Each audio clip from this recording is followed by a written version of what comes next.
what's going on, everyone? What's going on? Welcome back to the Dirty Bird Fly Through, and welcome to Sunday Night Throwbacks, man. Uh, uh, I guess you could call it a little series. We're gonna start here. Where we're gonna just get together and we're gonna reminisce. We're gonna talk about some different times, some different eras in Falcons football. And tonight, man, we're going to talk about the history of the Atlanta-Fulton County Stadium, the original home of mainstream Atlanta sports, the original home of the Atlanta Falcons, the original home also of the Atlanta Braves. So we're going to get all into it, man. We're going to welcome people on. We're going to let them share what they know, share their experiences. Myself, I made it. It's pretty clear that obviously, Fulton County Stadium actually came down. I want to say, about 8 years or so before I was even born. So, yeah. Look, I don't. All I remember of Fulton County Stadium, is going there and it being a parking lot. But obviously, before that, it has obviously served as the home of the Atlanta Falcons, the home of the Atlanta Braves, and the home of the foundation of what we know today as Atlanta sports. So, but we're going to take a look at, what it really means to the Atlanta Falcons and what Fulton County Stadium means. So, that's going to be the topic of tonight's stream. Make sure y'all support, man. First and foremost, y'all know how to support. Hit the like button, subscribe, comment, share out, all that stuff, man, all that stuff. You see the Cash up there. Hit up the Cash App, and as always, the link is already open. So hit that damn link. Hit that link. But yeah, man, we're gonna be talking about Fulton County Stadium tonight. So what I can say is that obviously the Atlanta Falcons did not have a whole lot of success. Obviously in their early years, which does coincide when they were playing at Fulton County Stadium. But some of the Falcons did have some standout years in Fulton County Stadium. One of them being 1980, which actually saw the Falcons go 12-4. Up to that point was undoubtedly the best season in franchise history, with guys like Steve Barkowski leading it.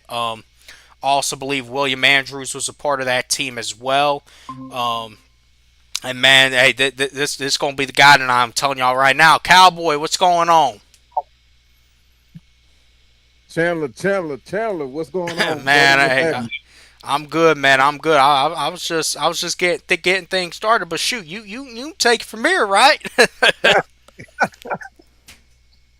Man, I hope not. I mean, I hope I can. I hope I can do the chat and do the segments and Man, I'll some still jokes. be here, man. I'll still be here telling them to hit that link. You know what? Yeah, right. Well, how you doing this evening? You doing all right? Man, I'm good, man. I'm good. Memorial Cool. Day weekend have been raining all day. Oh yeah, true indeed. We got a It's little gonna be sky rain, man. through It's over gonna here. be raining for the next. Man, let me tell y'all something. It's gonna be raining for the next week. That's why, man. I'm trying to figure out when me and my family are going to go to the beach when we're going to go to PCB here in a few weeks. Man, we ain't gonna be able to Right. go during all this. I can tell you that right now. Yeah, this is gonna be this my birthday week here. Oh I mean, man, it's when's your birthday? on the 28th. On the 28th.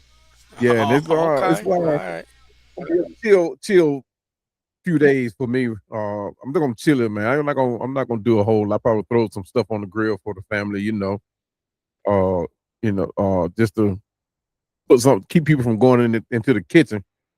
But yeah, man, it's gonna be a real nice week, and might be a little wet, but hey, we're gonna make the best of it.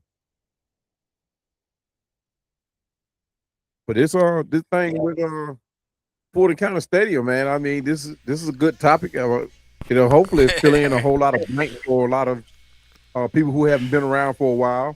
You know, but it's very informative. It's gonna be one of those things where a lot of people will get some information that might wow a lot of people too. So Because people don't realize the Falcons have a deep history of moments where they were iconic. You know, we've had some sad moments too. Along with the Braves, it wasn't just the Falcons because the Braves played in the same place too. So uh, Georgia Avenue, Capitol Avenue, what we used to call the dirty side before the dirty bird before the dirty bird came about. But the name Dirty Bird fits right in with that era. And around that, man, around that area, what were all the housing projects up there around that time? Oh man, what was happening was Georgia Hill and Summer Hill. Oh yeah. Uh, Cheney Stadium was right around, well, right up the street. That was a very iconic spot for high school football. A lot of things went down going up Georgia Avenue. It's still going. A lot of things going on up there. Nothing. I ain't gonna say nothing has And changed. and, It's and, got and let's be very clear. The reason that the Braves are not in Atlanta and they're in Cobb County today is because the city did not want to put they did not want to put money into that area. right. They could have Exactly. very easily of done some redevelopment around there because I mean shoot they've kind of half-assed done it with Georgia State, but Mhm. they never they didn't want to put the money into the Braves. That's why the Braves are in Cobb County. And yeah, we're talking about the Falcons, but we can talk about the Braves because I mean, let's be completely honest. More Mhm. people associate Atlanta-Fulton County Stadium with the Atlanta Braves than they do the Falcons. So Right. we need to just keep it a buck. And Turner Field was right there also, man. You know, I really do miss. I was just thinking about, man, because I made it very clear. I grew up on the South Side. Man, Mhm. being able to be up there, 20, 25 minutes, 30 minutes at tops, and be there to watch the game. I mean, Right. shoot. And I mean, but I mean, now you got to crawl your ass all the way up to Cobb County and hope, shoot. Most nights it's a 7:15, 7:20 first pitch. You Right. gotta leave your house over here at like 3 o'clock. Right. Right. Right. Right. For sure. For sure. I mean, it was already a congested area before the break before they moved up in that area. I don't understand why they did that. One of the concerns, major concerns rather, was the traffic. And even on a normal day without the Braves playing, every day is you know it's like it's like the graded connector up there Hey, or look, just like how it is down there by Tanger Outlets down in McDonough on Yep. 75. Shoot, Yeah, man, it's real and congested. look, I was stuck on the downtown connector. I was stuck on 75 85 on Friday at Right. 5 p.m. Man, I was about damn falling asleep. I'm like, nah, I gotta get shoot, nah, man. When I got home Friday, I laid down before 8 p.m. and Right. I went to sleep. I didn't take a nap. I went to sleep. So, Wow. but McDonald's the same way. Shoot. Yeah. Yeah, for sure. For sure. I mean, if you don't prepare for it and don't know the back roads and little shortcuts that may make it easier for travel, then you're stuck in that grind up there. What you know, it's like getting off work at 3 or 4 o'clock in the afternoon Man, on a and Friday. let me say this. I've grown up in Atlanta my entire life, and I've went on some Mhm. vacations, but I'm not.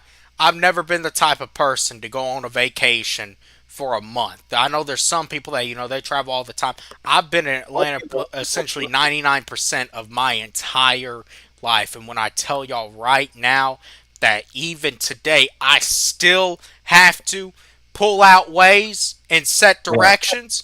You got right, to, not because we don't know where we're going, but because with all this damn construction they got going on and all these new roads that are popping up, we don't know where they've changed the directions. right. Yeah, I mean, that before they moved the Braves up to Cobb County, there was a whole lot of uh, hoopla about moving the Braves as far as Flowery Branch and Roswell and even what's the county up there? Forsyth? Yeah, Forsyth. So you know, but if you move teams that far up, right? Most of the fans are right here in the metro, so you got to be realistic about Well, it. And how with the many Braves people? now, it is a little different. It's a little Yeah, different because the Braves are the team of the Southeast. right. But most of the people, I'm not gonna say most of the people, a lot of the people, right, that could afford the tickets, right, didn't mind making that drive. You didn't want to throw another curveball in there and say you're gonna charge so much for these tickets, and at the same time, make people have to pay so much for gas to go, and then you got to pay for parking.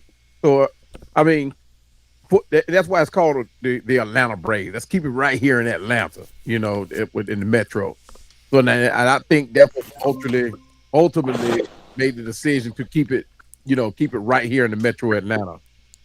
So they had to do construction up there to make it a little bit feasible. But for the most part, man, you really have to just plan your day around it when you go to a Braves game. But I mean, it's not all lost though. It's not all lost. Man, hey, they're Southeast Braves. That's what I've been saying. But first of all, we got OG up in the house. Yo, what's going on? What's What's happening? up? Three dirty. What's happening?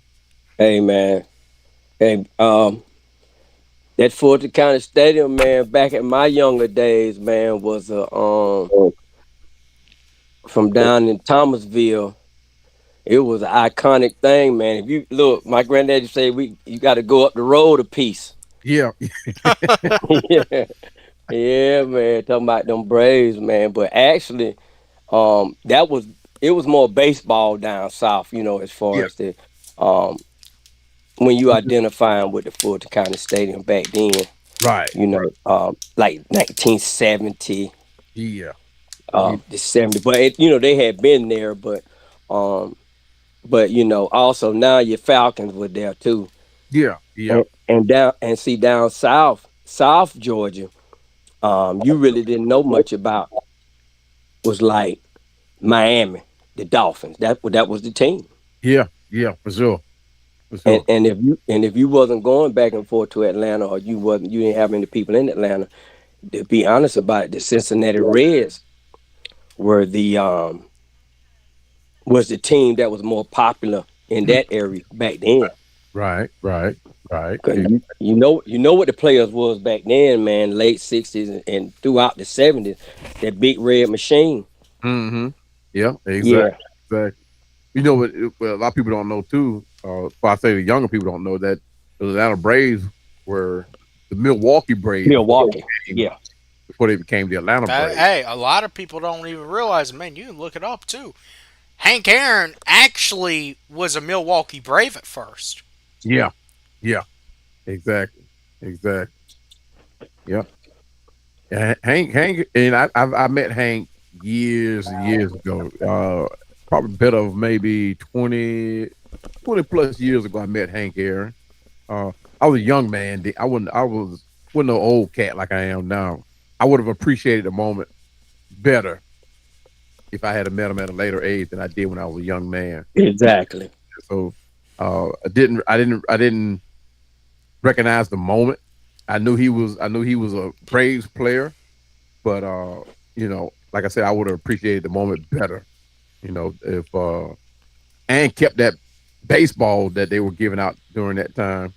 I took that ball home, man, and we started using it out there in the field, man. And I like I said, I didn't realize what the impact that moment would have in history. Let's put it like that. At that time, I think he had already hit his, yeah, he had already hit his 715th, home run. Matter of fact, I think he was already either out of baseball or about to come out of baseball. But no, he had already retired. He had already retired. But I wish I had kept that baseball that they gave around. And I wish I had made uh, you know, And along the autograph it. the line, yeah, get that autograph. But didn't Hey, realize Cowboy, you. where were you when he hit that home run at 7:15? Do you Oh remember? no, I don't remember. I don't remember. I I know remember. our family. where we were young. We was probably either outside playing in that red clay or uh but I just remember the family all parked in the yard, cars and everything parked in the yard with us little ones were running, and that was our thing. We were running around the cars. And they made us go outside while everybody was watching the games. And back then, my family, it wasn't a whole lot of them. It was just a few of them that made a big deal about watching Braves baseball. Wasn't too many of them into that Falcons stuff, but that Brave baseball was something else. My mom, but she was a career school teacher, and she was big on um, black achievement. Okay, Back, yeah, yeah, just being honest about it. right. And I remember the game. Every time he came up to bat, she would make us come and stand around the television. Oh wow, Yeah, and when he hit it, she told us.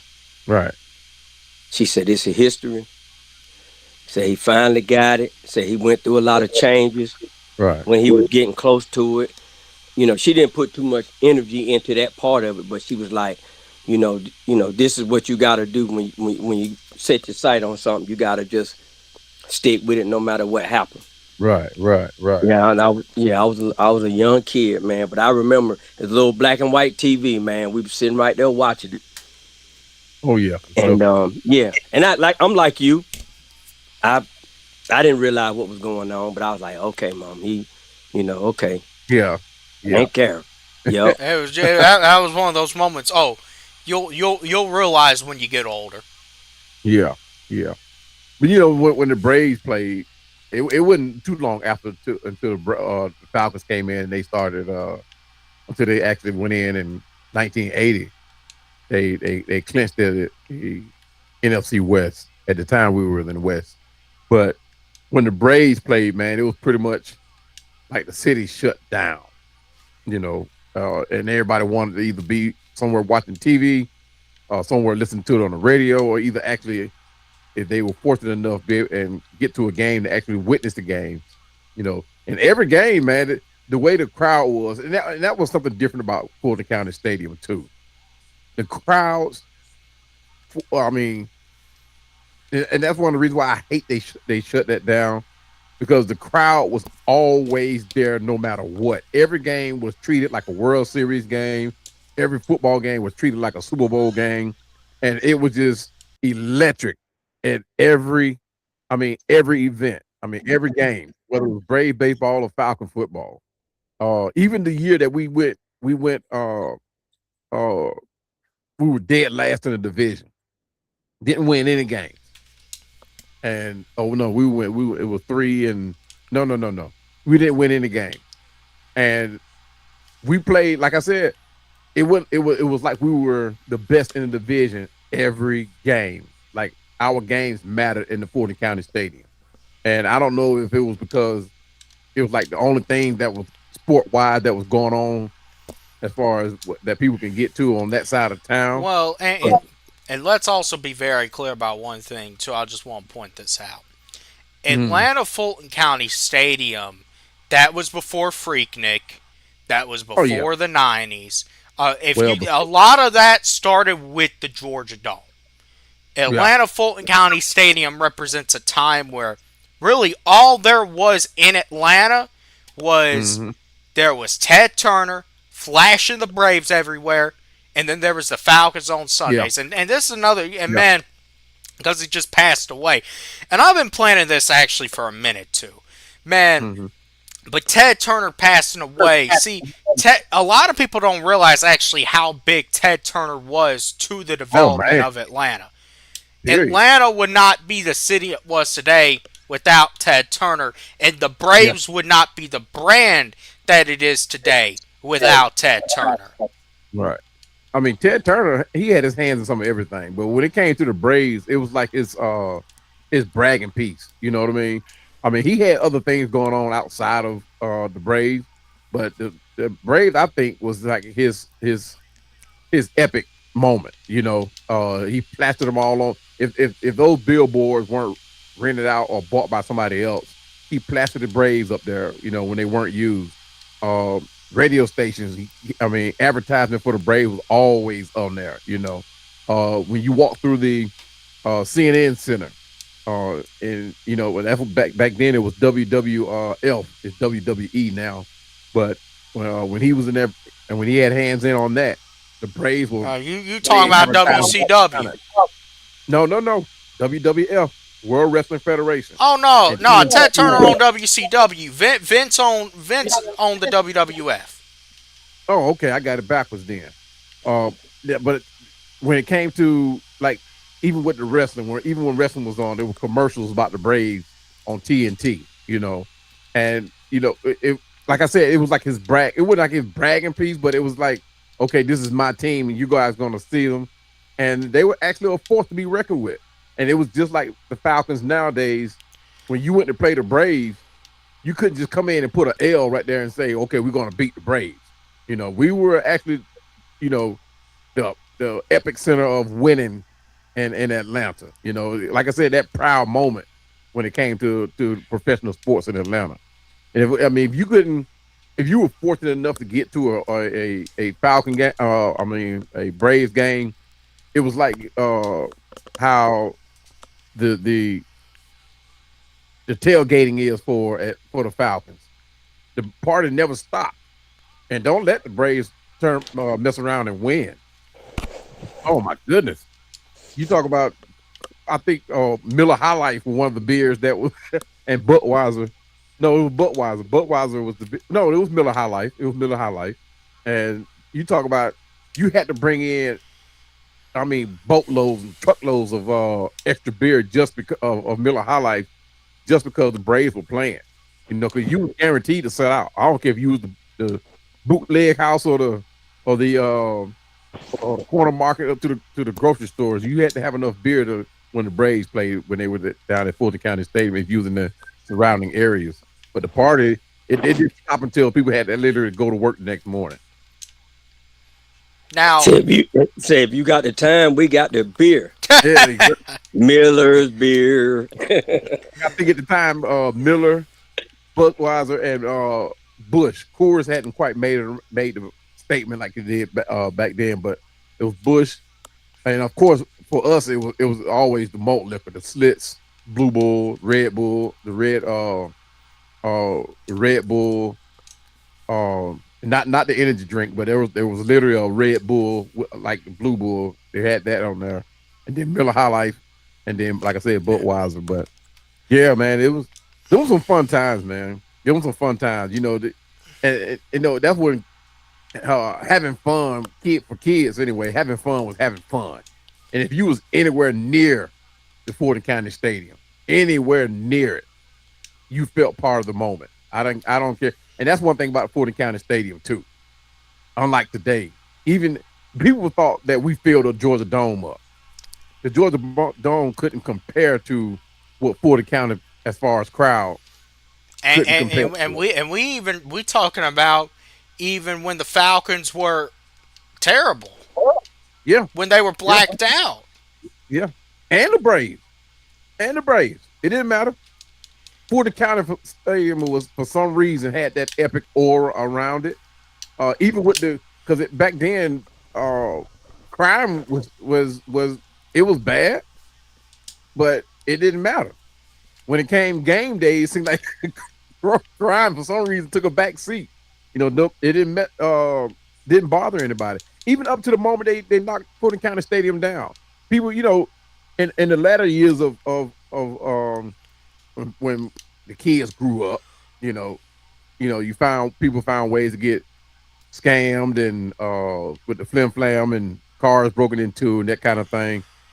People still made the trip to Fulton County Stadium. I'm They took that risk. I'm They I'm didn't care. I'm They thought, I'm gonna ask you a question because one of my teachers said one time. She said y'all new generation, y'all are ATL. I'm Atlanta. I grew up in Atlanta. Would you say make sure. that uh, Fulton County Stadium going down was essentially Atlanta? The old Atlanta dying and the ushering in of ATL.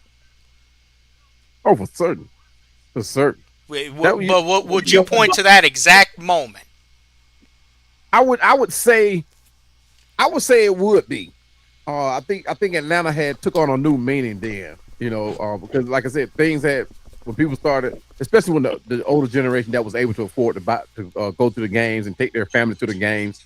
A lot of the kids, I'm not gonna say everybody didn't buy into the moment. Like I missed my opportunity to do it, but a lot of the older kids didn't relish in the moment of Fulton County Stadium like their parents did.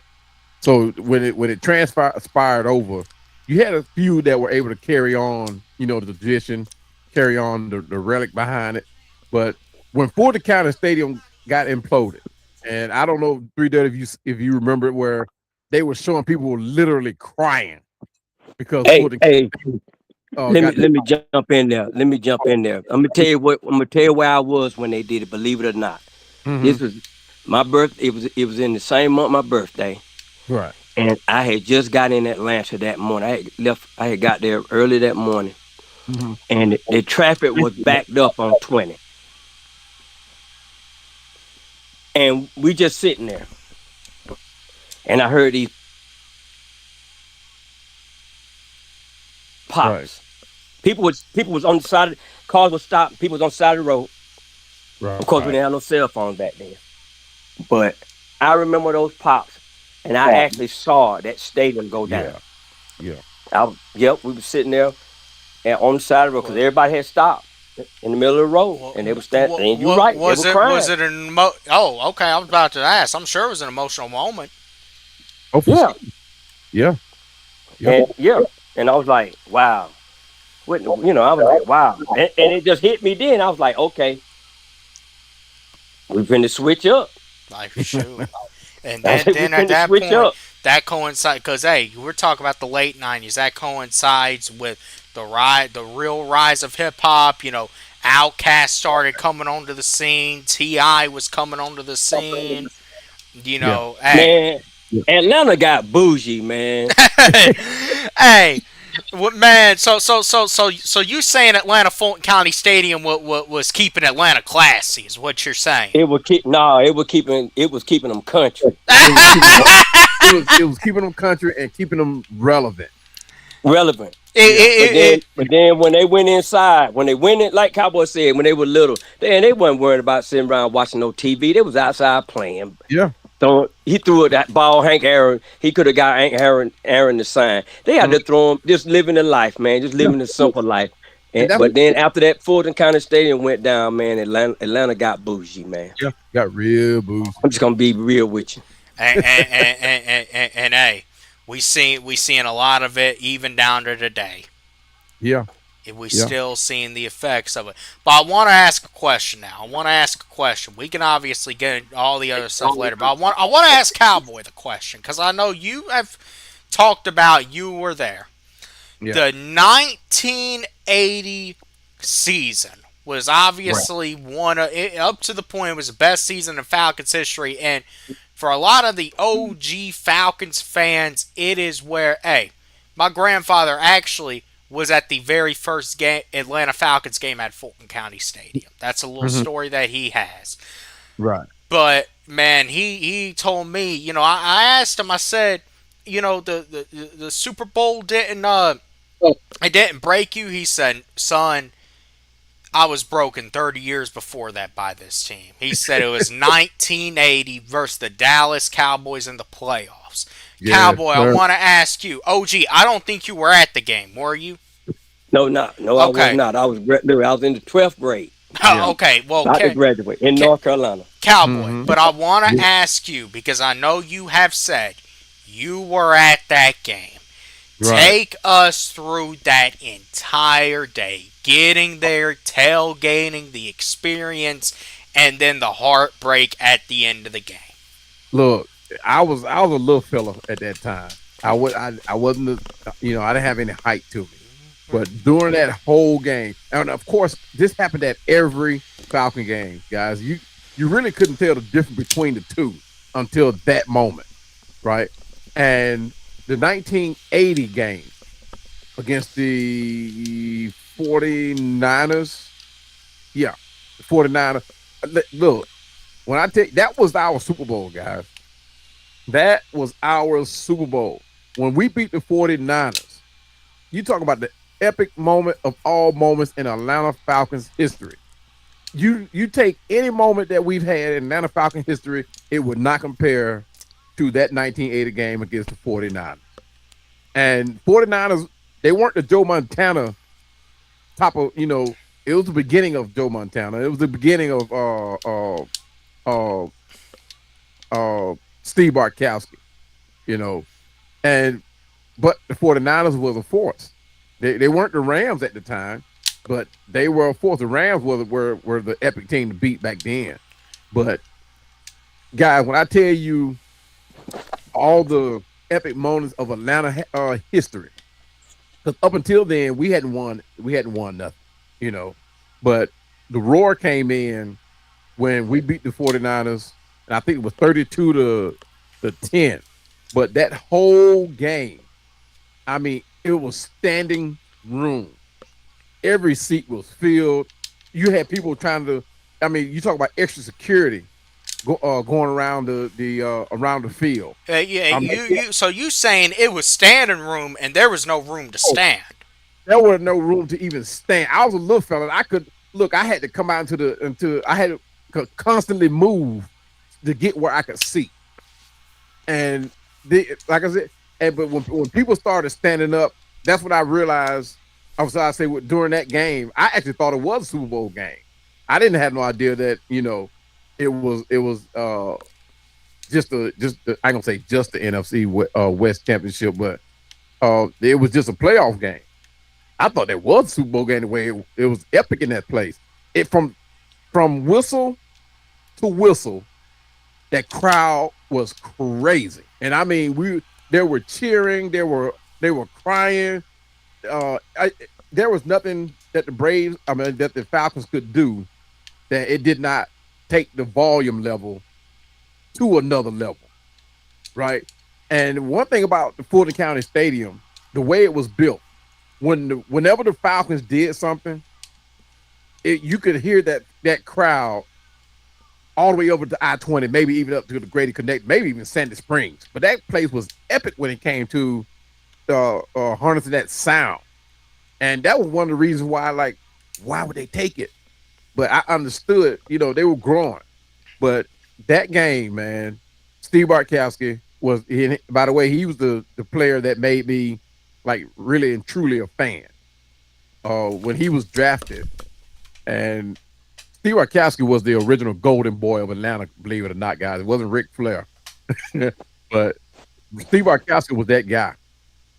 I mean, he came down Peachtree when he was drafted. He came down Peachtree with that flowing mane out the back of his helmet, that long curly gold hair, blonde hair.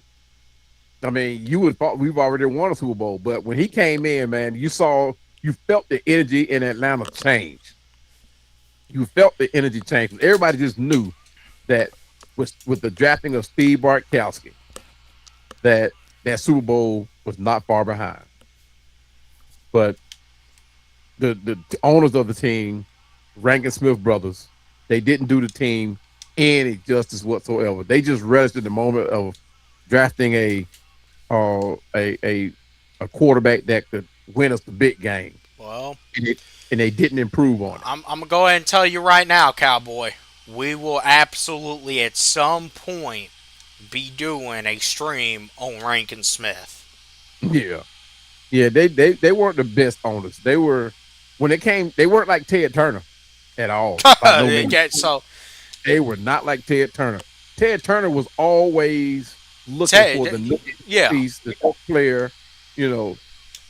But the only reason Rankin Smith boys were able to even grab Steve Bartkowski is because the previous season The Falcons sucked. we sucked, and we messed around and got the first pick. And back then, it was no lottery. It was no lottery. It literally went by wins and losses, who was the worst, who was the best, and that type of thing. Well, shit, there still ain't no lottery in the NFL. Yeah, but the thing is, there was no such thing as tanking. Yeah, We just playing. just sucked. Yeah, we just couldn't beat anybody. And but like I said, the Rankin Smith brothers, man, they were more like a, unlike Ted Turner who took the Braves and ran with it. The Rankin Smith brother had the Braves, and they were more like a it wasn't even a bragging piece. It was just a right to ownership, so they can sit at the table, with the big wigs. Uh, hence the fact that it took both of them to run that organization. And well, it was actually three of them, but it was two of them that were like very vocal about being the owners of the Falcons. But like I said, they were not like Ted Turner, who invested back into the team. The billboards, the commercials, the fanfare, the merchandise, that type of thing. Ted Turner, believe it or not, guys, when even before the Braves became like super relevant, but after Hank Aaron hit that home run, I think Ted Turner actually hit another gear when it came to the Braves. He realized the magic that could come with it if you just put a little bit of work into it. Yeah, and I'm, that's I'm back then. That's what marketing like really came about with the Braves, because I think Ted, like I said, he hit another gear. It went as far as he was giving out like free jerseys. At first, it was those light blue jerseys, and I guess I don't know what kind of who did the marketing for him, who came up with the idea, but I mean, it went from jerseys to gloves to baseball bats. I remember here, well, when the baseball bats hit Six Flags, from the Braves. I'm like, wait a minute, what in the world is this? What Braves got to do with Six Flags? But what he was actually doing, which was a very smart move, he was actually getting a younger crowd into the Braves. So when he gave those bats away at Six Flags, man, I mean, I think a lot of people man, ran he and look, he was trying to head him into the right direction. Focus on Yeah. sports. Don't listen, because nowadays you Mhm. got all these teen takeovers happening, and they're going and Yeah. causing a bunch of trouble. Man, guide Right. them towards sports. Mm-hmm. Yeah. We honestly, man, we kind of lost that. We Yeah. need to guide these young men and these young women, but Right. especially these young men. They need to be guided. They need to be guided towards sports or guided towards something, that's going to be good for them. Right. But back then too, people really cared about what happened to even the inner city kids. People really, and it wasn't just the inner city kids. They cared about what happened to the kids. Period. Oh yeah, You know, when it came down to giving the kids something to do during the summer, there was always something to do. Whether it had something to do with the Braves, the Falcons, the Atlanta Flames, the Atlanta Hawks. It was always something to do. You know, and it now the Braves. I mean, the players weren't always around like they do now. The players make an appearance at these events or whatever, but it was always sponsored by the team. It didn't have to be done by like the individual player. It was a team that always did something for during the summer for the kids. But to take it back, because I got off subject with it, man. I do apologize. it's I all get right. It's all right. when I get talking about the old days, man. You got to try to get it Yeah, all in 1 sentence. yeah, man. But Well, hey, but man, back to that playoff game versus Dallas, yeah, man. yeah, Just tell me about your day. yeah. That look, get going to that game, man. And like I said, I didn't dial into the moment right until like maybe the fourth quarter, even after the game. I really didn't dial into the moment. I just recognized the moment, but I didn't like took if it was me now back then. Oh man, I'd be still down there in the spot with Fulton County Stadium. I'd be still down there partying. But that's what it was when that game at the end of that game and that whistle blew. I tell you what, I don't think nobody went to work that week. I think Atlanta literally shut down and people just partied all the way to the weekend because it's like they uh partied like from that Sunday all the way through to the next Sunday, and because there was no following game that following weekend, and because back then once you won a championship, you all automatically got that next weekend off, but the you talk about the epic moment of people hitting the streets. It was like Freaknik, pretty much when the game ended. Nobody left the parking lot. Nobody left the stadium. And you like, wait a minute, did all these people just come out of there? But it was people that was from the surrounding neighborhoods. Everybody was out partying, tailgating. People fired the grills back up, that type of thing. I don't know where the extra beer came from, but I'm pretty sure that the bootleg houses, I don't know how much they had, but at the same time, like I said, they had enough beer to keep the party going. The epic energy surrounding that game, everybody just knew that the Falcons were going to get to the Super Bowl, win the Super Bowl, and have our first Super Bowl here in Atlanta in 1980. And the same thing happened in 1981, but we didn't. Nah, I don't even like talk about that moment, man. That, sheesh, them Cowboys, man. That's like Well, and they're the reason I hate the Cowboys worse than I hate the New Orleans Saints. You know, but uh, but like I said, man, the crowd. It was just that epic moment of of winning here in Atlanta. but I Everybody, do remember you saying one time, man. Hey, you didn't even realize it, but man, yeah, now that game you were talking about, that was versus San Francisco, right? yeah, yeah. Okay. That was a game. What I understand, man, but what was it like against Dallas in that game? Dallas. I didn't realize. I knew Dallas was like the team. I knew that. I know that much. Dallas was that team to beat. I was just coming into my own. You know, because I had started playing a little bit of football in the neighborhood, throw up tackle, all that type of stuff, and I was starting to understand the game. I was starting to uh, recognize the rules of the game, do that type of stuff, and recognize the energy surrounding the game. But that game, and it's similar to what happened in that 1980 game, man. The crowd came in cheering. They came in cheering. Whether it was good or bad, whatever the Falcons did, people were cheering like we scored a touchdown. And and the thing was, man, what made it different too, as opposed to now, there were everybody were in the seat. There was not an empty seat in the house. From the nosebleed to the field, there were and back then they actually brought in they pulled out the extra bleachers back then And that were Cowboy, that I were want to ask you another question after you finish telling us about the playoff game versus Dallas. But keep going. Mhm. But I'm going to want to Yeah. ask you another question. Okay. Yeah, and then, like I said, back then, and they didn't pull those bleachers out every game, but for some reason they pulled those bleachers out, man, and rolled in those little bleachers and filled in the corners where the players came out of the stadium or whatever, and it was like almost uh, if you had a way to get in, they would probably even charge them for standing room. Unlike now, they didn't do it like they do it now. They charge for standing room now. So, but man, how I got a chance to get there was through Warren Memorial Boys Club, and I was fortunate enough to be. I was raised in the inner city neighborhood, but Warren Memorial Boys Club was like the uppity boys club. So it's the same boys club that where Vander Holyfield, where I met him at. Of course, he wasn't the guy he was during his boxing tenure, but where I met him at, that was his training facility, War Memorial Boys Club. When uh, I knew he was important back then.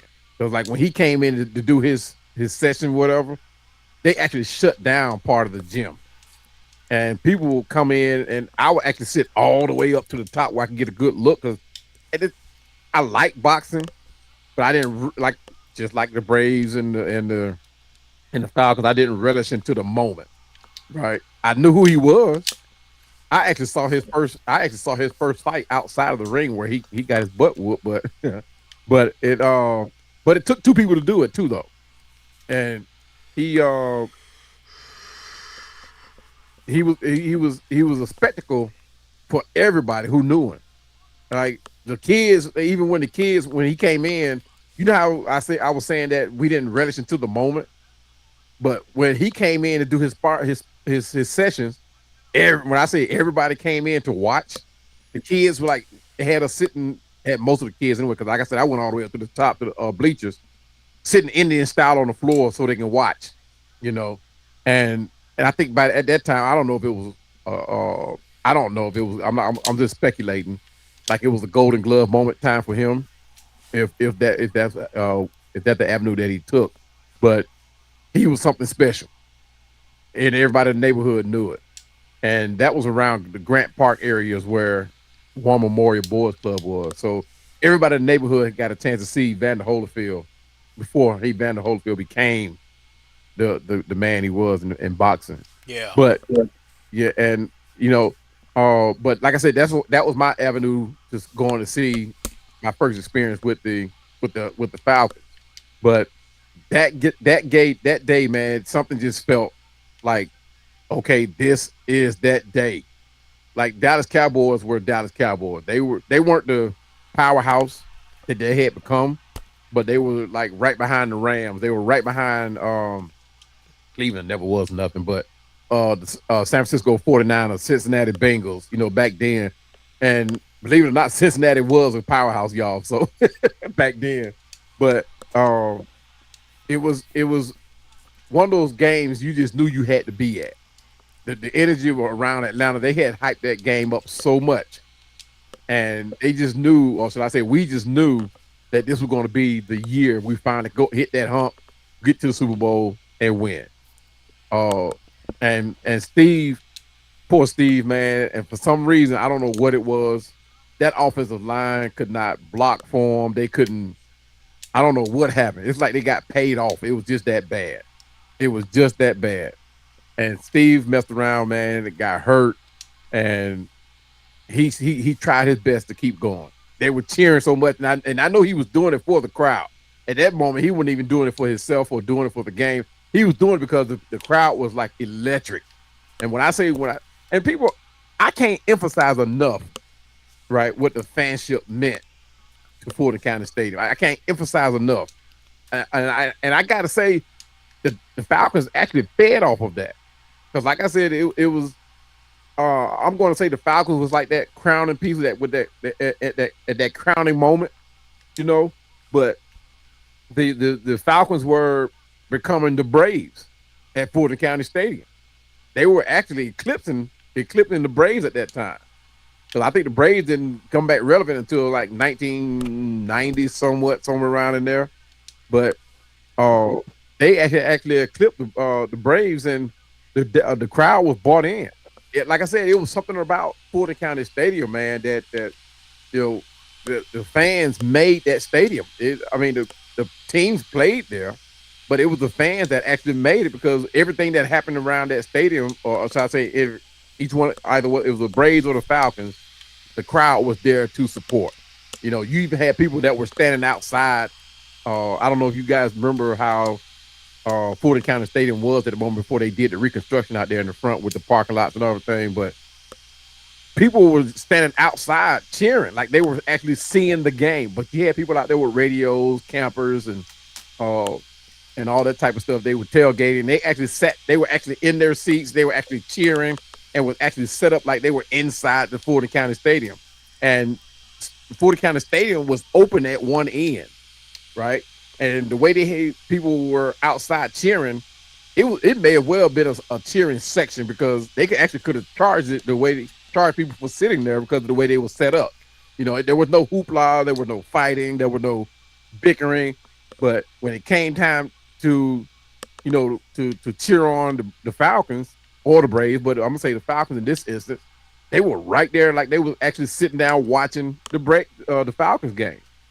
And uh, I was inside. That didn't, I just only speculate what was happening on the outside when we came out. But you guys, when I tell you, Fulton County Stadium was different. I mean, we thought we had something with the dome, and I know the hype era around surrounding the dome with Dion. They say it's Dion's house and all that. Yeah, it was Steve Barkowski's house before it became Dion's house, guys. Or I guarantee William Andrews, it and that was another story in itself. But Yeah. Fulton County Stadium, man, was our Texas. What's the Dallas Cowboys stadium? Texas Stadium. Texas Stadium. Yeah, that was our Texas Stadium. That we didn't have the big jumbotron. We didn't have all the fancy modern equipment in there, but it didn't matter, man. It was like a an old school football game. That's what you wanted. And what I loved about it was grass. It was grass. I loved it. When it rained, you knew it rained. The mud was there. When it snowed, the mud was there, and it was grass. What was the turning point of that game, man, was when Steve got hurt, and everybody thought he was going to actually shake it off until the moment where we just knew that it affected the play. But I think the Rankin Smith brothers didn't do any justice for this team, man, for that team, by not building around Steve Bartkowski. They thought the talent of Steve Bartkowski was going to win it all for us. And Steve Bartkowski was not a mobile quarterback by no means. No. He was very much a pocket guy. And, he could pick up a few yards here and there, but he was not somebody that could make a difference with his leg. He was about as, for lack of better words, he was about as white as you can be. Hey, but you know what? And them Smith brothers, man, they didn't capitalize on what they had that year, because they had, whether they knew it or not, they had gotten a whole new fan club of group of people when William Andrews came out of Thomasville, man, went to Auburn and then came to Atlanta, bro. Mm-hmm. For sure. When William Andrews came from down that little town, Thomasville, Georgia, and came up there to Atlanta and started playing some good football. Yeah. They had unlocked a whole nother door that they closed it right back up. Yeah. And for a treat, guys, look, I'm gonna do my hardest, and I'm pretty sure I'll be able to get him. He's that type of guy. I'm going to reach out to William Andrews. I'm actually going to bring him on. And like I said, I'm going to work my hardest to get him. And I sat in on an interview with him. And this was during the time I had first became a content curator, doing Falcon content. And when I got into that segment with guy who did the interview, it was very early on, and I was so much in awe I couldn't even do the interview properly. Right, I got the questions right in front of me and still couldn't do it right, and I was still like a little kid, man, just in awe of Mr. Andrews. And like I said, Steve Bartkowski is what made me a fan, but William Andrews made me want to play. That's what I'm talking about. If that makes sense. Most certainly. Most When certainly. after watching him play, man, going back to the neighborhood to play throw up tackle or king of the hill, whatever y'all like to call it. Man, every play I wanted to run somebody over. I thought I was gonna be the next big William Andrews running back or whatever. And no, look, William Andrews. After watching him, if you didn't want to play football, whether you watched him on TV or watched it in person, if you didn't want to play football, football was not for you. Mm-mm. But after watching him run, So let me. I want to ask several questions. The first question is about William. It's kind of a debate. Who is Bijan per se chasing in terms of all-time Falcons running backs? Some people say it's Michael Turner. Some people say it's Gerald Riggs. Some people say it's William Andrews. In y'all's personal opinion, who do y'all think Bijan is chasing to be the greatest running back in franchise history? Who is he chasing to take that title from? Oh my goodness, I'm still put William Andrews up there, and respectful to, with all due respect to all the running back we've had here with Turner, Devontae, all them guys. Look, with all respect to them, right? William Andrews set the bar when it came to running back. And I say that because William Andrews was not drafted as a running back. Believe it or not, he was actually a fullback, a blocking fullback. William Andrews, when it came to setting the bar and people re-looking at taking a second look on how a running back is supposed to be built. William Andrews set that bar. There were no other running backs in the league outside of Earl Campbell and uh uh who else? Actually it was really Earl Campbell and Larry Zonka and all the those were big guys, but they were all fullbacks, right? But when William Andrews came in as a fullback and was starting to get the carries and was running people over, like I mean, I think that the human freight train is the initial name that they gave him. Uh, but that's when everybody was like, wait a minute, we may have something here. But William Andrews, to me, man, he set the bar. Uh, as the game got more creative, offenses have gotten uh, more creative. It's it made a turn. But William Andrews, if he plays today, he will be so epic. If he played today, because the game is not set up now to tackle guys like William Andrews. Hence, Right. Marshawn Lynch and Earl Campbell and Gerald Riggs and what's the big it's so many of them. The game is not set up to tackle guys like that. They want guys now that are smaller, that were more elusive, and guys like William Andrews brought the game to you. And the person that right now I can think of that fits William Andrews' persona would probably be Derrick Henry. Derrick Henry. Yeah, it would be Derrick Henry. But That's the closest. That's really probably the only one. But I yeah, want to ask you. I know you may have said this.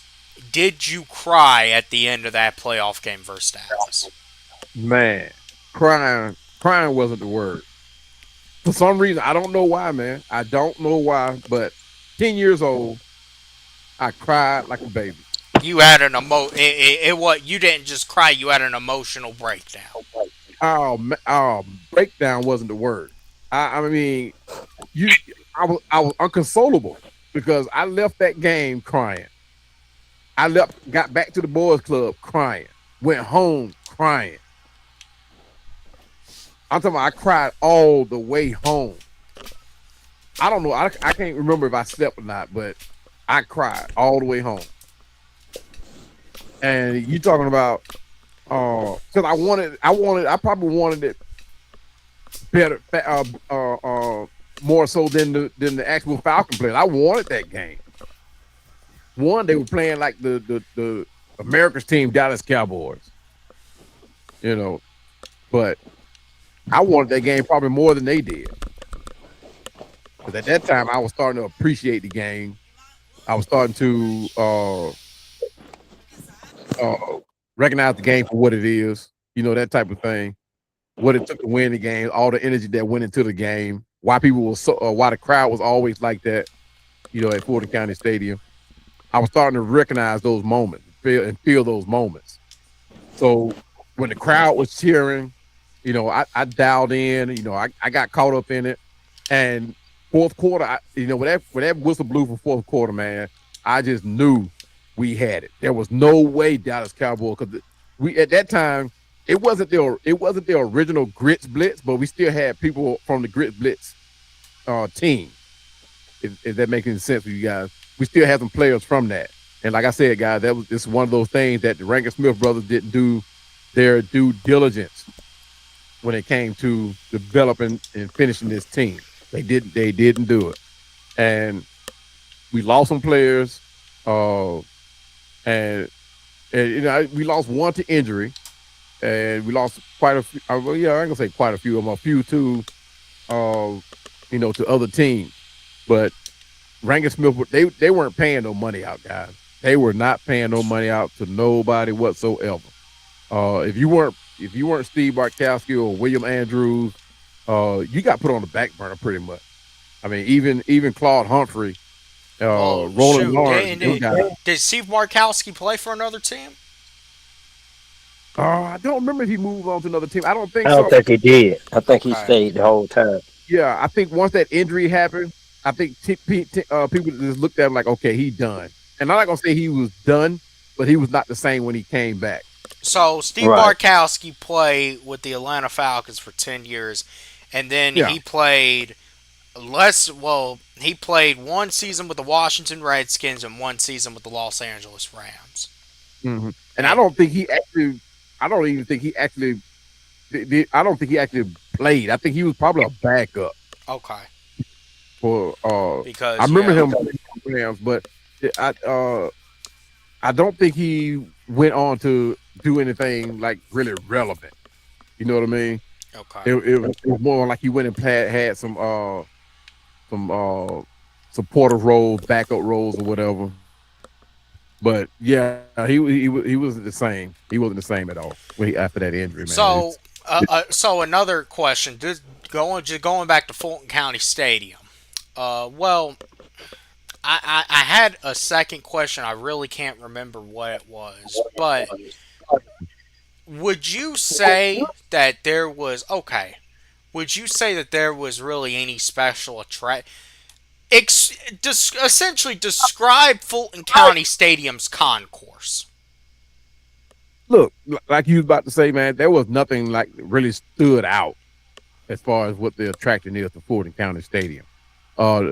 Like Mercedes Benz has the retractable roof and the aerodynamic design and economic Well, I'm economic. not. I'm not even talking about that. I'm talking about you got all sorts of clubs in this in the bins. You got all Yeah, sorts of shit to do before the game. All this stuff to look at. You got the Ring of Honor, the high school football. I mean, all them helmets to look at. That's just naming a few look, of the stuff, man.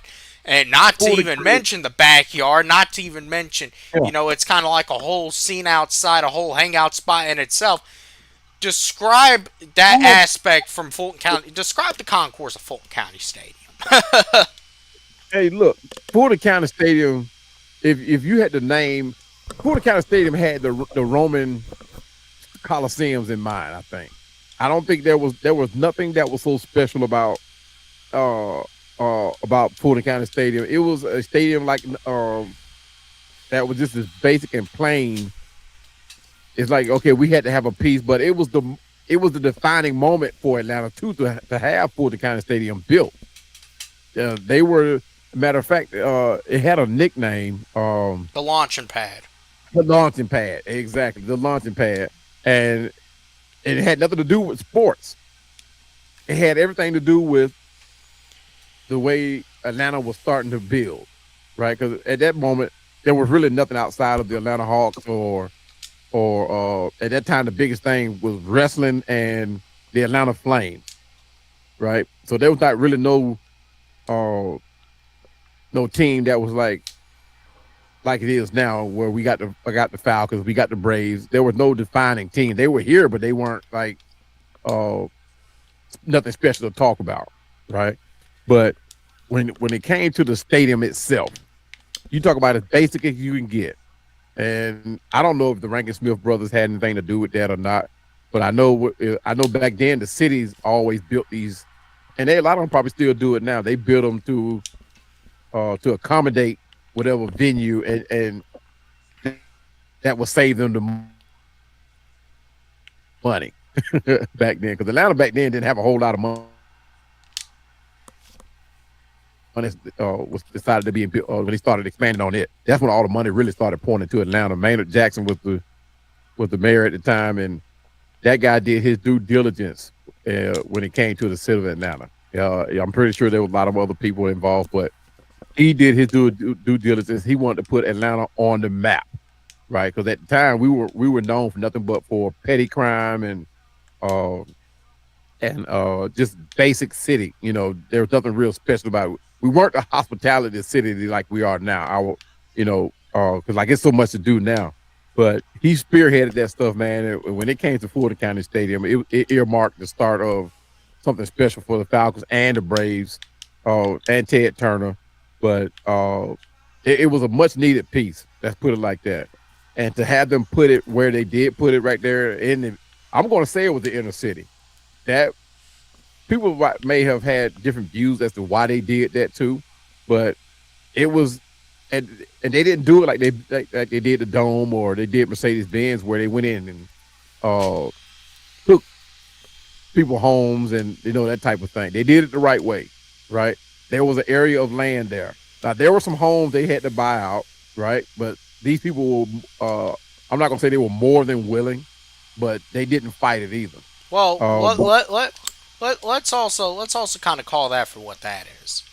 This yeah, all goes yeah, into the thing of Atlanta's too damn full. So when you want to yeah, build something major, you either got to do one or two things, and most of the time they're gonna end up doing the second thing that I tell you, and they still gonna end up taking people's homes and stuff. But yeah, at the end of the yeah, day, you either gotta go to these people in the city. A lot of times it's through the old housing projects and stuff like that, and tear down the yeah, homes, or you going into the suburbs like they did with the Braves, and even like they're trying to do now, to try to get the NHL back here. And yeah, they're going to do a North Point Mall, and that's actually, man, for me personally, because man, I love North Point Mall. That's something right, right, where, man, I actually would really hate to see North Point Mall go. yeah, yeah. Well, malls, is a different story now because like if stores aren't drawing the crowd like they used to, the mall is a pretty expensive And project and I for and for and, an and investment. I and I And get that, yeah, but still, but the difference is back then people had a sense of pride for the city of Atlanta, right? A sense of pride for the Braves, the Falcons. There was a level of excitement for both teams. So when people wanted to come in, I mean, when they started the Fulton County Stadium development, I don't know. I'm not going to say I know how many homes were there that were affected, but I'm pretty sure the people in that area, you may have had a couple in there that were, against it, but at the same time, there were more for it than it was against it, right? Because the people were like, hey, wait a minute, that means I can walk to the game, that type of thing. So uh, there were more people that had a sense of pride for Atlanta and the development of Atlanta than not. Like now, people care less what happened in Atlanta, and it's a different aura surrounding like sporting the Falcons, different aura surrounding the Braves. You have these dedicated fans. You have like I said, but at the same time, there's not a whole lot that's yeah, and they do have even to the day when they move the Braves to Cobb County, you're gonna have a group of people that's gonna protest against it. But I imagine you get that with any kind of development, especially here in Atlanta, because everybody want their little 15 minutes of fame or whatever. But one thing for sure, right? When it comes to development in Atlanta, is you either get on board or just sit out on the outskirts and just bite your lip about it. Because if it comes to uh, development of Atlanta and doing something that's big, yeah, you're not gonna stop it. That's like this data center that they talking about building. well, shit, they're Yeah, all they're all in an uprise about data centers now. yeah, it's coming. It's coming. I mean, And, and it's a see, new era. and I don't mean to, get into the politics of it all, but here's what people don't realize. You can complain about data centers all you want, but at the end of the day, man, AI is the future. Yeah, for sure. What do you think's going to happen? They're going to tear down all the data centers, and I mean, shoot, what do you want to do? Go back to doing everything on pen and paper? Get rid of the internet? Yeah, I mean, and there's some people that want to do that, and look, power to them. If that's how they still want to live your life, live their life, but man, at the end of the day, you got to modernize with the times. And data centers, yeah, as for much as sure. people don't want to admit it, and it's tough to say, they are the Yeah, future because, yeah, and of course, we can talk about all sorts of regulations and stuff. I'm sure that's fine. Data centers, they are becoming a necessity, whether you want yeah, to admit it or not. for sure. At what For sure. cost? Yeah, and that's the thing. And that is the If it, thing. There is of course going to be a cost to it. But see, yeah, and of course, this is the thing. Once you step across a certain line, like we have with AI and all this, now yeah, we're at a point of no return already with AI. right, right. Oh yeah, for sure, for sure. Yeah, and you see, not to change the subject, but you see where what YouTube is starting to do now. They and there's millions of people, or thousands, I say thousands of people that have lost their channel because of what they do with AI on their content channel. If it's not authentic, if your channel is not authentic enough, according to the algorithm of YouTube, oh, they're snatching these people's channels down, and there's nothing that they can do about it. Well, Especially if your channel is so obvious that you're using AI to generate these thousands of dollars a month to do your content, and they're see snatching your channel back. that's fine and well, but I guarantee you, YouTube is also using AI to detect the AI. Exactly. So Exactly. they listen, man. You got to realize something. One way or another, we've already stepped across that line You're right. You're right. with AI. It's here. We Yeah. can't we can't try to package it back up and send it back and send it to a return address because Yeah. it's already here. Yeah. Hey, what's up, Ron? I didn't know you had jumped in the chat, man. What's going on, brother? What's going on? Hey, check this out. I'm Man, gonna pamper the Cowboy's been chat. giving y'all some great knowledge. We got OG up in here, and y'all know who I am. Hit the link, hit the like button, subscribe, comment, share out. Hit up the Cash App. You see the Cash App. Hey, hit that link. For sure. For Hey, sure. hey, hey, Chandler, you ain't let me answer some of them questions, bro. Oh, Cowboy on the road, come but on. look, Hey, come on. let me give you a perspective from a cat that was on the outside of the Hey, my city. bad, 3 Dirty. My No, bad. Hey, no, hey, that's on Chandler, man. But it's hey, good. hey, oh, hey, OG. Listen, I'm gonna tell you straight up. You can jump in anytime that you want to. You don't need Well, my I had to look, permission. man. When a man on the road, you gotta let him roll out. Hey, That's what Ludacris said, didn't he? Said, roll out. yeah, yeah, yeah, yeah. But you Hey, know, But look, he got. Hey, have y'all listened to that new one? from I who? didn't really like it, The so we pull ain't gonna over. go there. You ain't like Cowboy. Did you listen to Nah, pull over? we No. old school hip hop. We old school. Yeah, But I'm look, there being Rakim and right. yeah, I'm Big Daddy Kane and Kool Moe Dee. Yeah.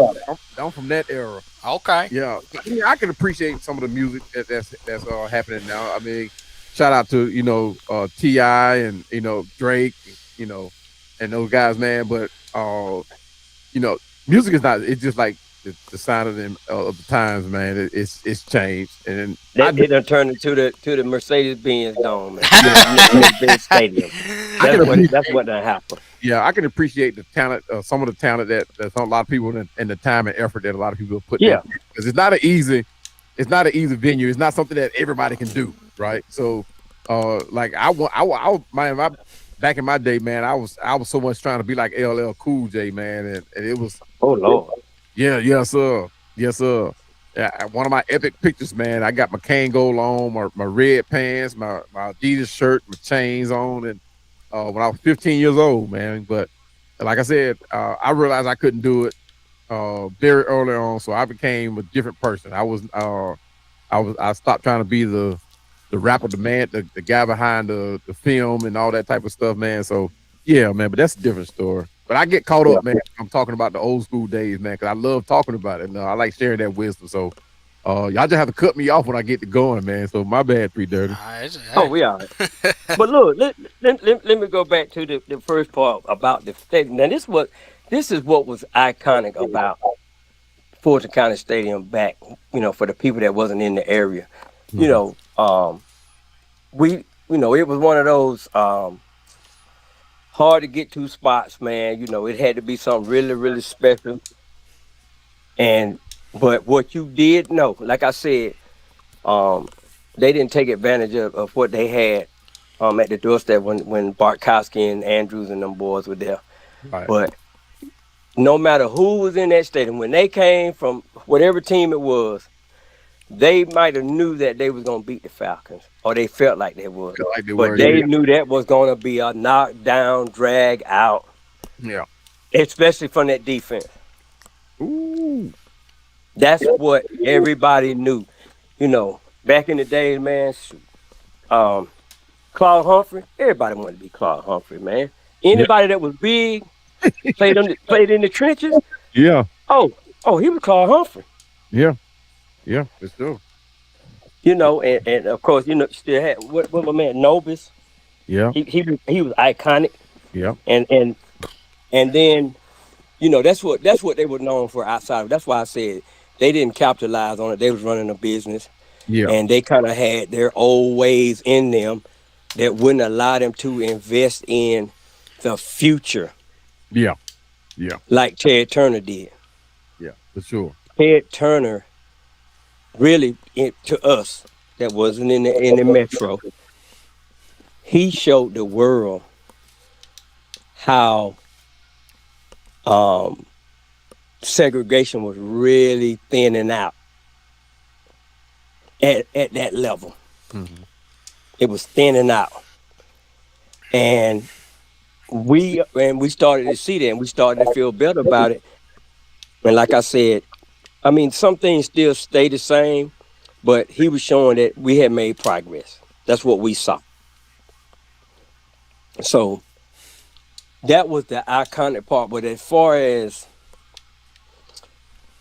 people back then, man, back in the early '70s, if you didn't live in Atlanta, man, you really didn't fathom going to Fulton County Stadium, man. Just being honest about it. Not for no football game. Now you might have wanted to go for a baseball game. My granddad talked about it a lot. Yeah. But you really, if you wasn't in, like I said, if you wasn't in Atlanta, you really didn't think much about that. Because I could never remember asking it, can y'all take me to a football game? I never thought about it. Right. We just knew to go. If we were able to see it on TV, we would.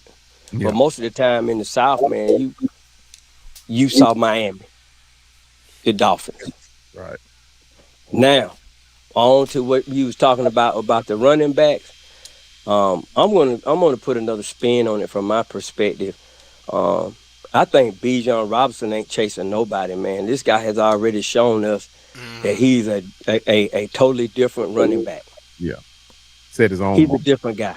Yeah, I mean, There's hey, no he is, I think, one of the most, if we're just talking about coming in already as a foundation, he is probably right up there with Michael Vick and Deion Sanders as the most talented and gifted guys the Atlanta Falcons have ever drafted.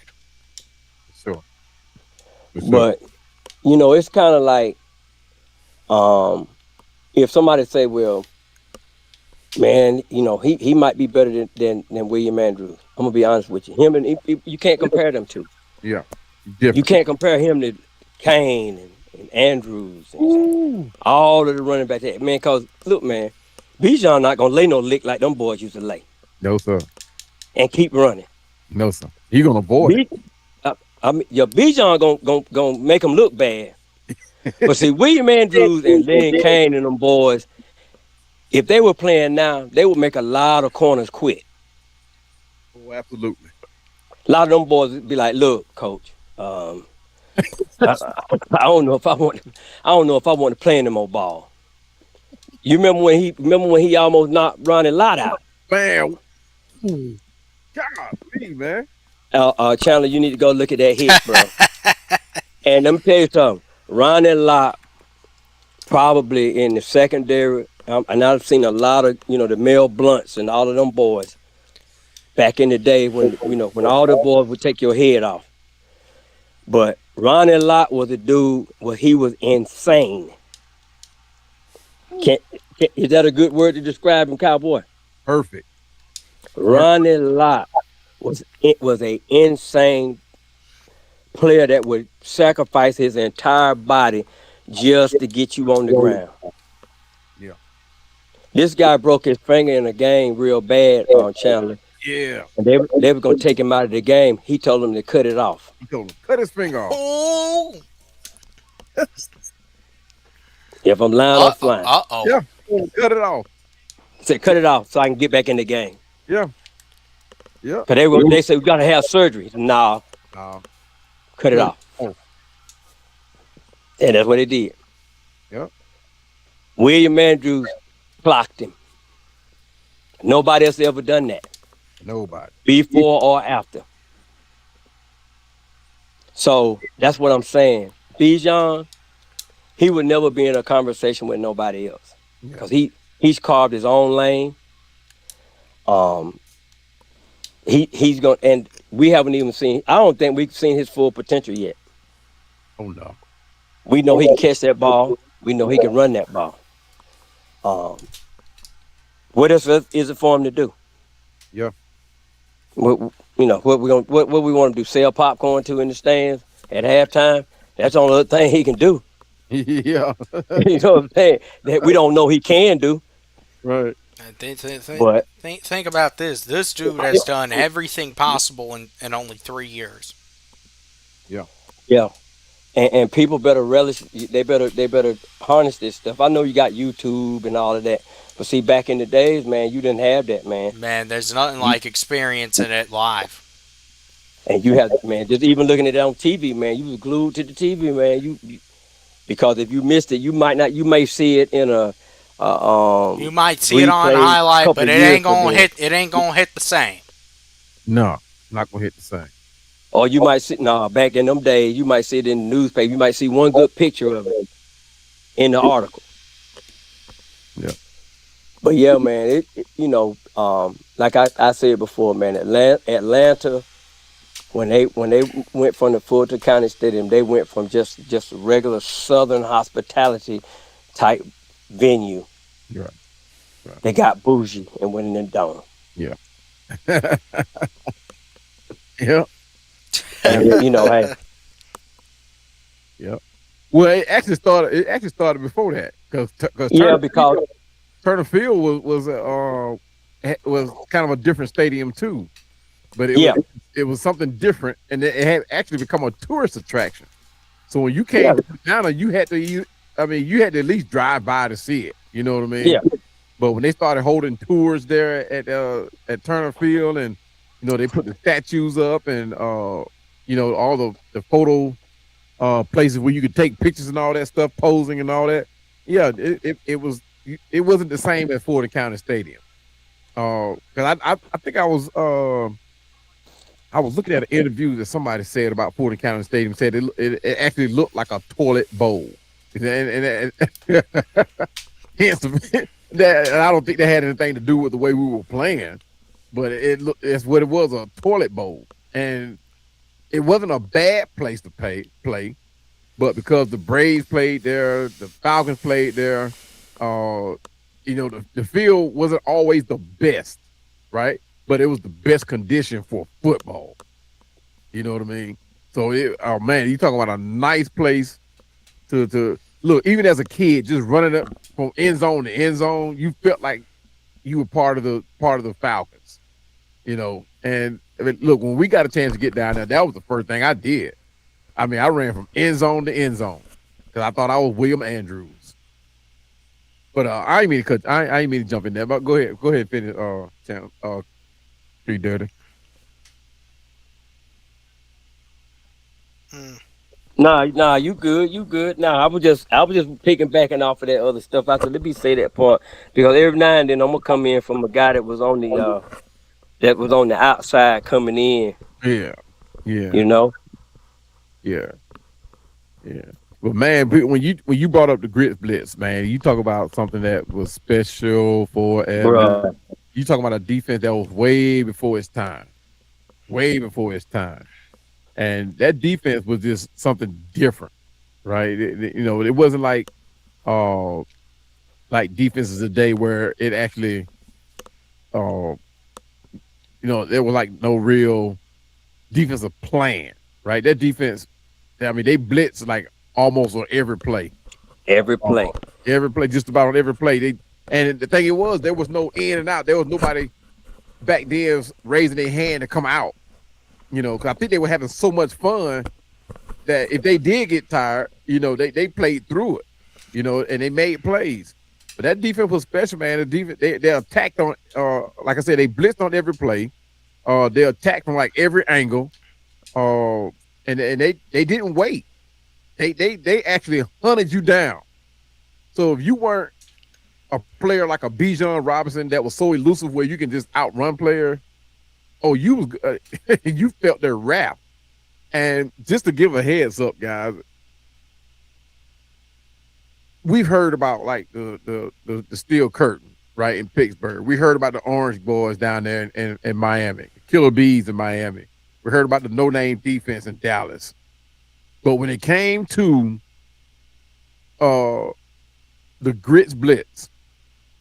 That was one defense that was arguably to me, and I'm actually go on record as saying it. The Grits Blitz was the best defense ever, uh, even better than the Steel Curtain. Statistically, it was. Look, I'm gonna put it up. Look, Chandler, And respectfully, that's good. That's gonna be it. That's gonna be another one too. We gonna do. We gonna talk about the grit yeah, splits on one. yeah, that defense. Now, when it came to the thing is was about the Grits Blitz and the difference between the Grits Blitz and the Steel Curtain. The Steel Curtain had players that actually defined the moment of a defense. They were household names. They were household names. They were like the super team of a defense. Yep. So they had the players. But when it With the came secondary. with the second year. But when it came to plus they were winning too. Exactly. Plus they were winning. So but when it came to the Grits Blitz, you talk about a bunch of guys that were no more house name. I think Claude Humphrey was the only player on that defense that was like a household name. And That was it. that was it. That was That it. was it. But the other guys were people. Jerry Glanville came in and he just wanted some guys that were hungry enough to implement that Grits Blitz. And oddly enough, that's not saying this is what he's doing, but oddly enough, this is how Ian Cunningham has built this defense we have today. Absolutely. They were That fast. hey, that's how I looked last year under Jeff Ulbrich. Yeah, and they were fast. Some of them had size on them, but they had the speed. And I'm gonna share something with you guys too, because I shared it last night, and this had nothing to do with the stadium. But uh, I did the research on this. The average speed, and I don't dial in a whole lot on the 40-yard dash, right? Because nobody's always running a straight line in football. But the average speed, average 40-yard dash outside, when you don't consider the offensive lineman and the defensive lineman, the average speed on the Falcons is 4.5. That is Ooh-wee. that is fast. That is fast. So when you talking about going into the regular, well, even during the regular season, but when you talk about going to and strategically enough to Ian Cunningham, I don't know if he did it on purpose or not. But when you start talking about going to play against playoff caliber teams this season, every last one of them played 12 and 13 man personnel at some point during the game. And this defense that we have now is fast. They hit hard. They got the speed. We got we have the tools to do something different with this team, guys. Not saying it's going to do anything close to what the Grits And man, did. 'Cause that was you're talking about just some violent wrecking balls on this defense yes, that go yes, 100 miles per hour. right. And guys like Harold Perkins, guys like Jalen Walker, guys like Kendall Daniels, Divine Diablo, these are J guys that you're JPJ. JPJ. These are guys that you're looking at and saying, okay, these guys are running 4.6, 4.7. No, sir. These guys are running 4.4, 4.3. I'm talking about we're Look, talking about dudes that man, you look at the measurables, you think they were built in the lab. yeah, exactly, exactly. But it's going. And the thing is, the catalyst behind this group, Jeff Ulbrich. And it's going to get Jeff Ulbrich a head coaching job. Oh man, what? And look, I'm not going to say it's going to get him a head coaching job somewhere else. I'm banking on the fact that the reason the Falcons sent Jeff Ulbrich to Florida to this head coaching symposium is because if things go sideways with Kevin Stefanski, 2027, Jeff Ulbrich is going to be the next Falcons head coach. Man, hey, Jeff Now, Ulbrich going to be head coach. It probably just won't be here. yeah, yeah, and everybody's like, I remember when we was on a coaching hunt, and the first person I thought about was Jeff Albrecht. And people were like, man, you crazy. He's not going to be. He already said he's not going to be no head coach. He can't head coach. No, he can. Because when he was with the Jets, the only reason he wasn't successful with the Jets because the coaching staff was not Jeff Albrecht's coaching staff. That was Robert Sala's coaching staff. And Robert Sala's coaching staff were his. Now, I don't know if they had any ill intent when Jeff Albrecht got announced to be the head coach, but the rest of that coaching staff was not bought in on Jeff Albrecht being that guy. They were, a lot of them, during the press conference, when he was leaving the Jets and coming here, and you don't find most coaches doing that. He went on and said that that coaching staff was not forthcoming with the information that he needed. So in other words, they needed a Matt Ryan up there. So what he needed to be successful, he wasn't getting that information. But now, like I said, Cowboy, I don't know if they had you just made it click but on what Matt Ryan's role. No, on Matt Ryan and what his role with the Atlanta Falcons at this point is going, because a lot of people are kind of saying, well, Matt Ryan's job is done. All Matt Ryan was here to do was essentially hire the people. Matt Ryan's job is going to be, he's going to be filtering out what is actually happening and reporting to Arthur Blank on it. His job? What's his job title, word for word? The president of football. Yeah, president of football. And they should have put about 5 dots to the right of that. That's exactly right. Because it's never ending. And that's why they didn't put a handle after the football. Mm-hmm. Yep. This guy, because they understood that we're bringing a guy in, and I was one of the first people that were saying it, that his resume didn't qualify him for the job, for the job that we thought he was going to have. Right. Replacing Rich McKay. Right. Exactly. He did not replace Rich McKay. Yeah. Because he didn't take his job. They took that job and just put it over there in the recycling bin. And then they came up with their own title of what they wanted Matt Ryan to do for that franchise. Furthermore, the role and the job that Matt Ryan has, Ryan did listen. And we can actually talk about this because this is a Sunday night throwback, and we can talk about different players. Name me one. Listen, this is not a job that this president of football position. This is not a job that someone outside of this organization, that some 20-year executive, this is not a job for them to take. This is not a job. See, a lot of people got that mixed up. They thought, well, this is just all about, watching tape, evaluating, drafting players, and, working out contracts. No. This job is about filtering out what is actually happening in the operation and overseeing it all. Now, he's not the president of football operations, but he's overseeing everything that is happening with football. There is no one on earth more qualified for this job than Matt Ryan.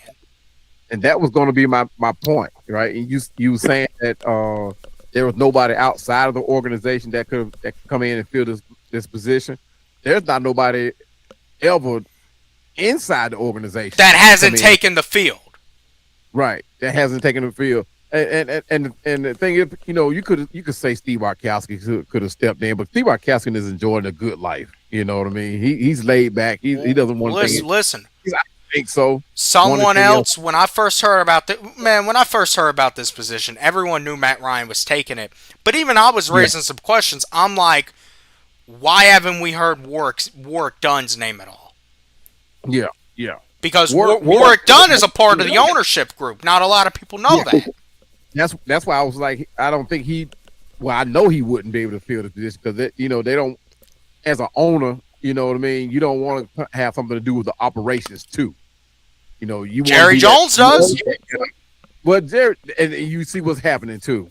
You see what's happening now. It took his son to come in to actually get him back into the realms of being a team owner.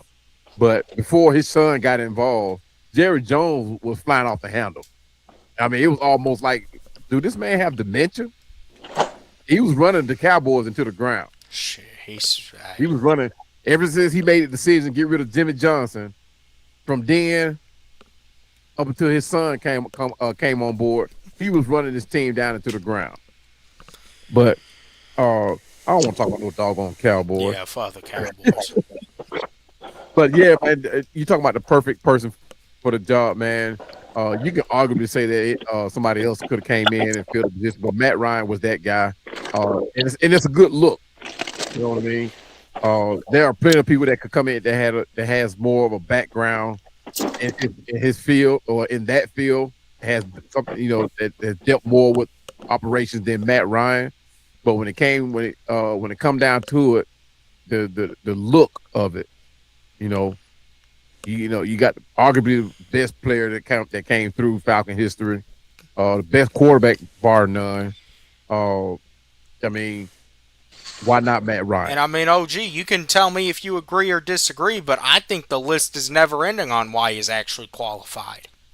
Oh yeah.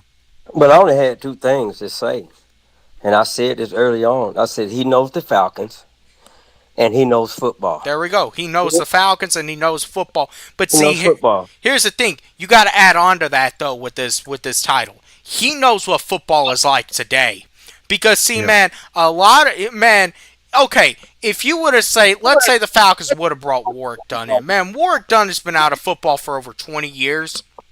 Yeah. And Warwick Dunn's big thing is really about community outreach. And the NFL has changed a lot even in the last 20 years. Matt Ryan has relationships with still current players on this team. He's played with. He's thrown to Kyle Pitts. He's played with A.J. Terrell. He's played with Jake Matthews and Chris Lindstrom. So he understands still what's going on. And because Matt Ryan has been around so much bullshit throughout his career and how this thing was ran, whether it was Thomas Dimitroff, it was Dan Quinn, it was, the 1 year with Terry and Arthur, hey, Matt Ryan was the quarterback for 11 games that Raheem Morris was head coach the first time around in 2020. So he knew a glimpse of what this dude was doing wrong and what needed to be corrected. Right. Absolutely. You overselling Matt Ryan, man. And look, I ain't overselling anything. I'm just stating what happened. I said he knows the Falcons and he knows football. That's what you can sum it up into. Well, and to add to that, 3 Dirty, the man shows that his heart is into this position. There we go. He shows it. Now, some people can come in and not be very vocal, kind of lackluster, but he actually shows it. Now, and that's one of the reasons why they got a quarterback, instead of a running back. Yeah. Because Matt Ryan was the voice and the face of the Falcons while he was playing football for the Falcons. And that's the reason why I say it like that and keep it that simple, because there are so many different avenues that Matt Ryan is going to be able to go down to help his team. He's going. Hey man, he done pretty much seen it all. He's seen from the inside. Look, he came in behind Michael Vick, pretty much. Yeah. He came in. I was there at the game when he threw his first touchdown. Crazy. I like to missed it. Because I didn't think Smith was gonna do it. Yeah. And I was like, oh, we got something. What at the Jenkins, right? Yeah. Yeah. Yeah. Yeah.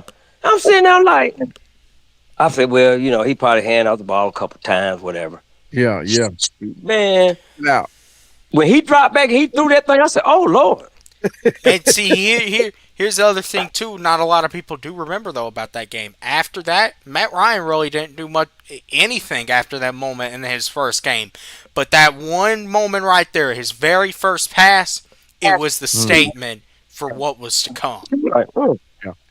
And Yeah. from that but very first moment, he made the No. career of Michael Jenkins. Yeah. and Oddly, see, the thing about it is, right? See, the reason why I identified with it like that, because I always been a smaller guy, right, in stature, than a lot of people, right?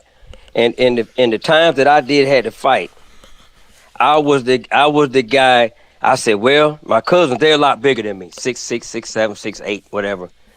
And they used to tell me, said, man, if you get into it with guys and most of the time they're gonna be bigger than you, you better make that first one count.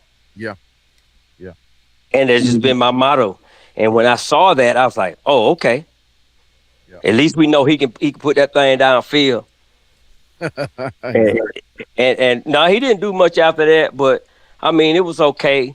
And I've said this a couple times, but never on the air. I like Matt Ryan because he was on our team. But as far as being a true fan of Matt Ryan, I was never a true fan of Matt Ryan. I had nothing with Matt Ryan's name on it. Yeah. But the tickets that they used to give us, remember when they used to give you the booklet of the tickets? Yeah. Yeah. That's it. Hey, Wow. look. Tell them all the jerseys that you got, OG. Man, I ain't shoot. I ain't got but a couple. I just got my own customized Well, hey, jersey. I was gonna tell you, I man. got Hey, tell them about it. Tell them what you got. well, you ain't gonna let me surprise nobody. I'm gonna show it. I ain't gonna tell them. I'm gonna show it the first game with it on. If y'all want to see three dirty jerseys coming out to the stadium, Hey, on in that first game, GYATAG. There we go. We needed that. We need y'all want to see, y'all want to do it, GYATAG. yeah. But I do have a Dion throwback, and I have a William Andrews, and I want him to sign it, Yeah. and then I'm gonna put it in the frame. There you go. My, And I have I broke down and I bought a Michael Penix jersey. oh yeah. I broke down. Okay. Man, I got one That's a too. good purchase, though. Hey man, That's a good it purchase. that black throwback is beautiful. Yeah. Yeah. That Michael Penix that they wore. But I bought it, man, and I'm gonna be honest with you, man. I caught it for the low. Right. Right. Right. So I guess it wasn't selling good. I caught it on sale. Yeah. Yeah. So I mean, I went on it. get it I how went you on it, snatched it up. get it how you get it. We don't have a Yeah. player. We can't go out there and buy, a fandom jersey, of every player. We got to get it how No. we can get it. But like, But what I did do now, what I did have done, I got a lot of shirts and jackets and expensive jackets and shirts and right. just different kind of hats, and probably got 100 hats. Mm-hmm. You know, I remember. Look, I don't know. I still got my signature Deion Sanders hat. Oh wow. Back they had the string on it in the back. Right. Right. Right. Yeah. I I don't still even. got that. So everybody got their own way, flavor. Like, cause I seen you and Uncle Steve. Y'all got too many jerseys, bro. Man, I look when people tell you that they are fans, I'm dialed in. And look, my William Andrew jersey it's not signed, but it's in it's in a frame. I didn't want to risk stains, moths, or anything happening to that jersey. It's in a frame. And Did you put it in there yourself, or you had somebody do it? no, I did it myself. And Okay. the only way that jersey is going to come out of that frame is if I run across William Andrews. We make it a point to meet, and he actually signed that jersey. Well, if you know you're gonna meet him, you better let me know. Yeah, I'll make that drive, buddy. I'm going to reach out. I'm going to see if I can get him on. I actually have contact now. Uh, Former Falcon player Harper LaBelle. He was the former long snapper for the Atlanta Falcons. He's at 92-9 now, isn't he? No, he's not there anymore. Oddly enough, he's not there anymore. He's dialed into his son's baseball career now, Okay. and he has his own podcast. But he was And at 92-9. yeah, he was there, and things kind of went sideways with 92.9. But it for a good reason is I'm not gonna say for a good reason, but it worked out for him. Him leaving. Uh, but he his Rolodex. He's gonna be one guy that I try to link up with, and my time, man. Like when I have time, man, it's around this time until like 6 o'clock in the morning. It's the time that I have to do anything related, Falcon related, content related, podcasting or whatever. Because, hey, Um, during the day, you got to take care of the family. yeah, during the day, And man, I got to do I don't it. know when the hell you sleep, cowboy. Hey, look, I'm trying. I'm not like Three Dirty, man. I'm trying to retire, man. He Three Dirty already done got there. I'm trying to get there. So it's plans that got to be made, and then especially with this new grandbaby, man, she done came in the picture. I'm gonna have to go out and get a second job now because I know once she gets older, she gonna be in my hip pocket, man. Has she been born yet? Yeah, Okay. she's 5 months now, so All right, man. Hey, yeah, congratulations. I appreciate it. She's my first granddaughter. So, and look, guys, when I tell you something, it's two things. I'm not gonna go there. I'm not gonna go there because I'm gonna get emotional about it, man. But, yeah, I'm glad she's here, man, because I know like before she came, I was like, y'all boys. I'm telling my sons because I got three of them. Y'all better slow down having these kids because me and Mama, we ain't done doing what we doing. We finna travel, that type of thing. But now that she's here, man, second right hand person now. So it's yeah, she's a joy, man. She's a joy. But yeah, man, she got a first Falcon outfit, cheerleader outfit. So I'll probably put it on here one day with me while I'm on the podcast and and show off a little bit. But I gotta get her shoes. Yeah, I haven't got her shoes yet. Her J's. And those are coming. Those are coming for sure. But yeah, man, she might even make a couple of games with me if I can swing Oh, it. yeah, yeah, yeah. Hey, Yeah, well, and She gonna my, she gonna be in the tweets. yeah, yeah. exactly. She already gonna have her college paid for before she can even remember shit. Oh yeah, oh yeah, oh yeah, for sure, for sure. We started that when she was in the womb. So that is my son, he's handling his business. He's a man about it. You know what I mean? But it take the grandparents to spearhead something like that. You know what I mean? Because we know what's on the horizon. So that was one of our gifts to her, and or should I say to them? So, but yeah, man, she's a bundle of joy, Well, man. She's a and bundle of joy. here's another thing too. Like we talking about getting the games, the Baltimore game, Sunday Night Football. Yeah, That's gonna be the game. yeah, We'll keep telling y'all until it's here. yeah. See, the one thing about bringing her to the game, man. See, I like when I get to the games, man. I'm not one of these people that like to walk around, and I like to be dialed in. You know Oh what I mean? yeah. So yeah, to have her in my arms, I might mess around and forget I got her in my arms and think I got a football Oh, and spike her or something. But no, I oh wouldn't do that. But Lord. yeah, I get dialed into these games, man. So I'm that type of fan, man. So I'm in my seat, beginning to end. Outside of going to use the restroom or getting a couple of hot dogs and maybe a couple of beers, but outside of that, if I don't catch the vendor, going up, I gotta be in my seat.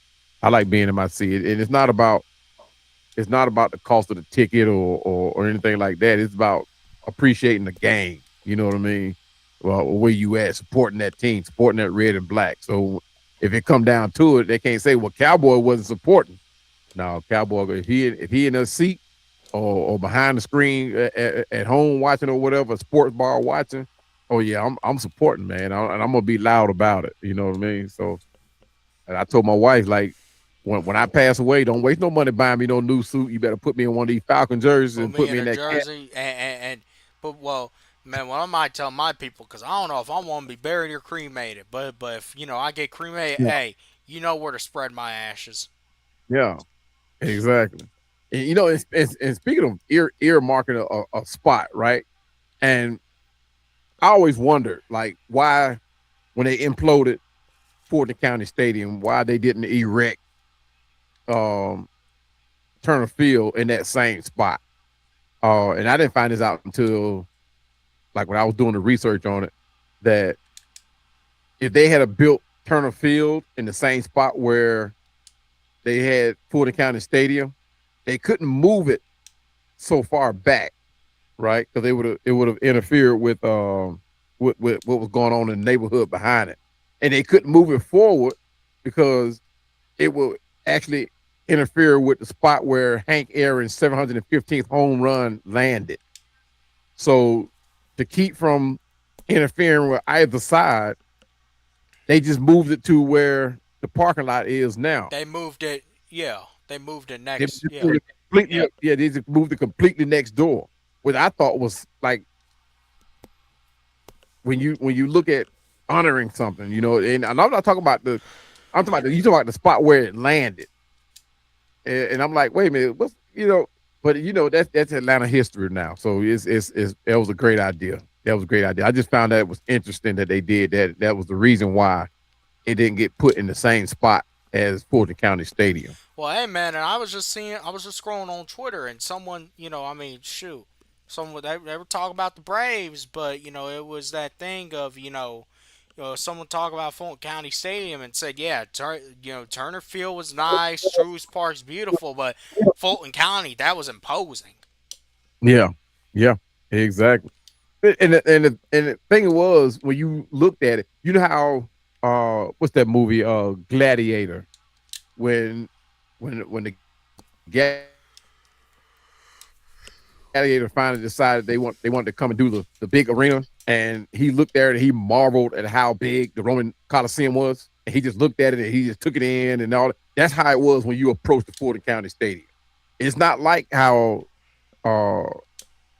how Mercedes Benz was is, shall I say? Because just looking at Mercedes Benz, it looks small. It's massive, but it looks small from the outside, and that's probably because of the color and all that type of stuff. Yeah. But when you look at Fulton County Stadium, you standing outside of Fulton County Stadium, that thing is as big as it is tall, and you have to wonder, like, wow, man, this place.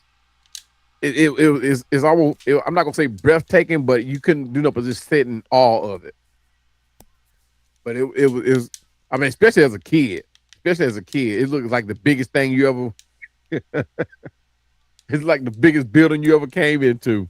But even as an adult, you couldn't help but like it was nothing like you said. It was nothing special about it. It was about as plain as a coliseum as or arena or stadium as you can find. There was nothing real special about it except for how that commentator said it looked like a toilet bowl. There was nothing special about it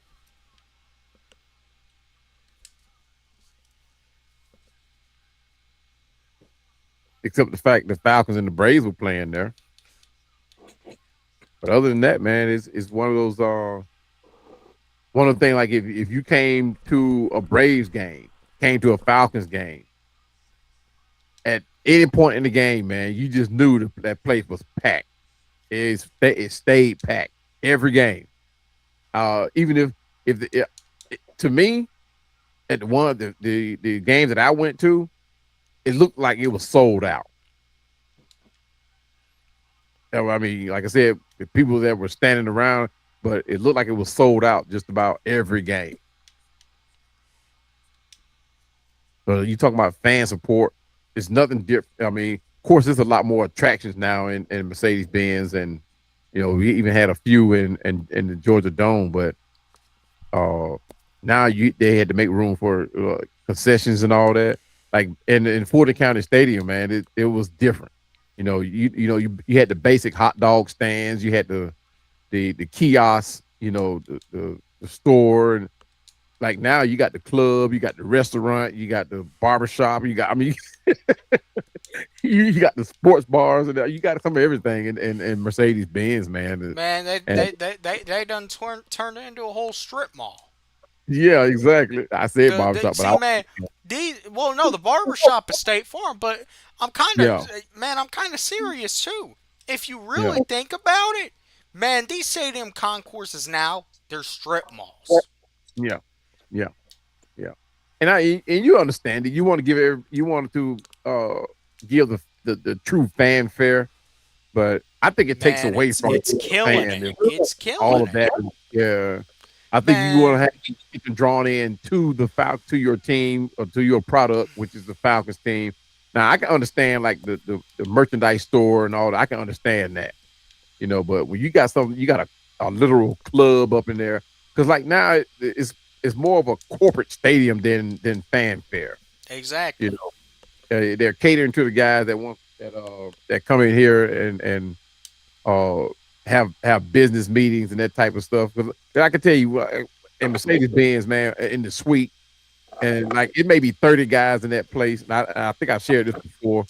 That it may be 30 guys and 30 people in that suite, man, and it's more of a meet and greet as opposed to a football game. Shoot, they want look. They want to It may take be, clients out from yeah, business meetings.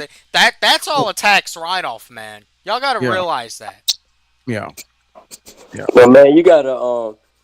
I blame Jerry Glanville for all of that. Hey, Jerry Jerry Glanville, Glanville started it all. we can talk about Jerry Glanville on one of these two. It's like, and like I say, man, honestly, this is going to be something that we're going to really do throughout the off season. We're going to do this throughout the off season and throughout the summer, to kind of hold us over until training camp and preseason starts. Yeah, This is what yeah. Hey, we'll be man. doing every Sunday night. I don't know how many of them we'll be able to get to this off season, but trust and believe, sometime in the future, we're going to hit on a lot of stuff. Yeah, yeah. I'm gonna reach out to when I did Uncle Steve. He had a barbecue tonight Okay? to do. Of course, it's Memorial Day weekend. Forgot about that. Yeah, But him and T. Will, um, find John Harris. yeah, yeah. Them guys, man. Y'all look. Put y'all three in there. Me and Chandler gonna sit back and just fire the questions at you. Hey man, that'll be something that'll be epic. Oh yeah. That would be Now, epic. OG, don't be making these people think that you don't know what's going on and what was going on back in the day. I'm And gonna he be the always one. do that too, man. Yeah. He does like he ain't knowledgeable. But Like but here's the thing though. uh Here's the thing though. You guys on this subject, you guys have was in there on the pulse yeah, of all of this. You saw the changes. You saw the construction. You yeah. felt the energy. You know what I'm saying? And I would throw my stuff in from a person that was Georgia born and bred, but at the same time, I experienced it from another aspect. But that's what counts. Right. What we're talking about. That's what counts. Yeah. Right. Even though you weren't there, you understood what was going on surrounding the Braves, what was surrounding the Falcons during that era. So you understand what like when certain things happen with each team, you can't have the appreciation of what really happened. Oh Right? yeah. You can tell the story, right? And it's not like people that came and became a fan because Michael Vick was the quarterback, Oh right? no. I, You I understand? was I Hey, was that waiting there. remind me. Everyone Yeah. talking about what all the stuff we're going to talk about next Sunday night. If I'm able to do it, which it looks like I should be able to, we're going to be talking about the Michael Vick experience. Oh, Oh Lord. Woo. epic! Now that one right there. Yeah, you get a lot of fanfare on that one. You get a lot of fanfare on that. A lot of people became a fan because of Michael Vick. You know what I mean? So, and nothing against Michael Vick, nothing against it, but I me coming in, I know it's because I'm older, but to Look, man, appreciate what got Michael Vick to that position. just to tell y'all some of the things, man. We can look. I'm gonna do Michael Vick next Sunday night, man. We can talk about Jerry Glanville. We can talk about Rankin Smith. We can talk about some of these teams. Matter of fact, I want to do one where in the future we talk about what is the best team in Atlanta Falcons history. That's something I Oh don't my think God, that was good. I don't think a lot, and that's something that it don't matter where you're from. You man, Yeah, that's about what happens solely on the field, but also still, I mean, a lot of things can factor in. And but I also, man, I also want to really talk about that 2007 season as well, okay, okay. and get because man, really get just how y'all were feeling about the Falcons during that time. So we gonna talk about the good and the bad. Right, right, for sure, for sure, for sure. But yeah, man, I mean, it's Falcon. Even though the winning part or the successful part is we don't have much to lean on, but the evolution of just the all of the sports in Atlanta, but Hmm. we're focusing in on the Falcons. For some of it overlaps, like the Fulton County Stadium. You can't talk about one team. You can't talk about the Falcon without talking about the Braves when you're Right, talking about the stadium. right, Mm-mm. right. And Exactly. then the things that branched off from the Fulton County Stadium. Right, Of course, Turner Field, um, and then the Georgia Dome, and then you talking the Truist, and now the Mercedes Benz. So that was the root of all of this. yeah. That initial plant, Right, right, right, because the Fulton County Stadium really, man, that was what they promised Georgia that they were going to do to bring the sporting to Atlanta. right, right. You know, the prime time sports, so to speak. For sure, Yeah, sure. And and for me, man, it was more to it than just just the stadium, right? The stadium just was just the earmark of each era, right? But for me, man, it was being associated, or should I say, having an appreciation of the players that came with each era, right? Like for the Falcons, it was Steve Bartkowski, it was William Andrews, Billy White Shoes Johnson, uh, Lynn Kane, and players like that, Claude Humphrey, and like for the Braves, it was the Chipper Jones, the David Justice, Pascal Perez, Gene Garber, uh, and I'm sure I'm missing a whole bunch of guys, but when you went out as a kid, right, and you went out to play these sports, right, you wanted to emulate what these players brought to the game, right? If you would have played football, if you were playing quarterback, you wanted to do what Steve Bartkowski was doing. If you was the running back, you wanted to do what William Andrews was doing. The same thing for the Braves. You want to do what Chipper Jones and what David Justice, Tom Glavine, John Smoltz. These guys were like the name that earmarked eras of these venues of the Fulton County Stadium, the Georgia Dome, the Mercedes Benz, and it was either the start or they had some type of influence on what went on into the next. I said I didn't name Turner Field, the present Turner Field anyway. What is the name of the present Turner Field? Is it still named Turner Field? It's called man. Oh, Georgia State Some has it some, now. some Park, some Center Truist Park, Park I or something. think. Center Park. Yeah, but you want to you when you went out and played these sports, right? You wanted to be these players, right? And rightly so. And it's like with the Hawks, you went up to take a shot. You saying names like you saying Dominique, right? And you saying Michael Jordan, but it's the players that earmark these turn of the century or the turn of the era with these venues. And as a kid, you don't recognize what you're doing, right? But at the same time, Cowboy, I'm about to really throw something at you because I've been talking about this for a minute. mm, What do you think the difference is in terms of you growing up in the city of Atlanta and how you were encouraged and essentially nudged towards the Falcons? Well, really all the teams, but especially the Falcons in particular, mm, versus the difference in, and maybe we should kind of save this for next Sunday, but we can kind of open it tonight. Okay. What do you think versus how obviously you were nudged towards the Falcons as a kid and how it is today with these kids in Atlanta growing up and how much they're encouraged to be Falcons fans? Oh wow. Uh, money, money changed everything from the focus of Falcons, not focus of the Falcons, focus of the city, and I'm going to say specifically the inner city. And I know it had an effect on the city as a whole, but I'm going to say specifically for the inner city, right? Where most teams, or so I say most neighborhoods, had the little league teams, right? And like inner city, we didn't have, if it wasn't for like the police athletic league or uh the gyms that were associated with the neighborhoods, the boys clubs, there was no introduction to sports outside. If you were like these big neighborhood, big that had the money, they had their own little league teams where they were, they had they could introduce people to be, to sports.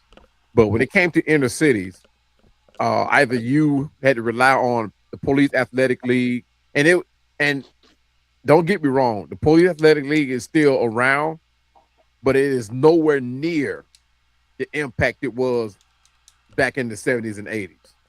Nowhere near it, not even close. The police athletic league now is similar to what is going on in Mercedes Benz. Everything is modernized with a marketing edge behind it, right? Back then, it was one sole purpose of the police athletic league, and that was to introduce these inner city kids to sports. It gave them that avenue. It got them out of the streets. For the most part, it kept people out of trouble. Give them something to do during the summertime, and even in some cases into the school year. Especially where uh, a lot of these players didn't make like the school team. They still can go play like with the police athletic league or with the recreation park that's in the neighborhoods.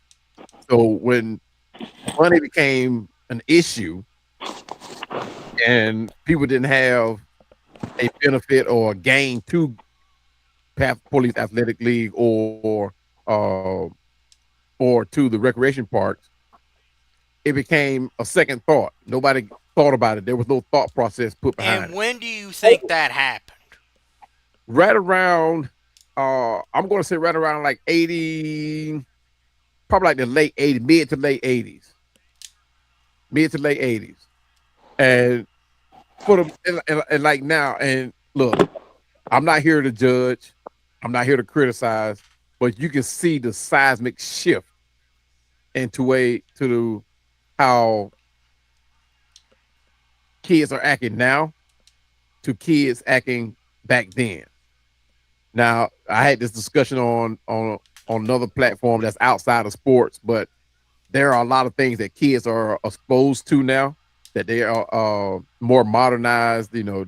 Social media and all that stuff is Oh, involved now. hey, look, listen. There are things that even 20, 30 years ago, I'm sure y'all, as y'all were raising kids at that time, man, y'all, hey, never wanted your kids to find out, at 12, 13 years old that, man, these Oh yeah, kids, they just know. I mean, shoot, these kids just know now. I mean, look, right. I mean, hey, they look, they can't get good grades in school, but they know Yeah, every damn cuss word. That yeah, they're having sex or smoking pot. man, it's crazy, man. It's crazy. It's crazy. Oh, and the thing was that they when we start putting the people first, I'm not gonna say people. I'm gonna say when we start putting the kids first, right? Back then, parents wanted their kids in sports. They actually showed up at the events, but nowadays Well, parents have to work. back then, man. Also, there was a sense of community that just don't exist now. That part, that part, yeah. Because like even this inner city where I grew up at, Uh, yes, it had its share, you know, fair share of crime that happens. But at the same time, when it came down to Saturday, everybody was at Bass High School, Brown High School, East Atlanta, all the high school games, Southwest Cab, Doug, Mays. People were at these games. Friday and Saturday nights were high school sports. Yeah. And like you said, there was this sense of community, the sense of pride of representing, uh, the school, the event. It's going to see your child play. Uh, but as time grew long, man, parents got to work more now. They got to work more than normal to sustain their family. So people can't take Fridays and Saturdays off no more to go support their child or whatever. But as the economy grew, I mean, the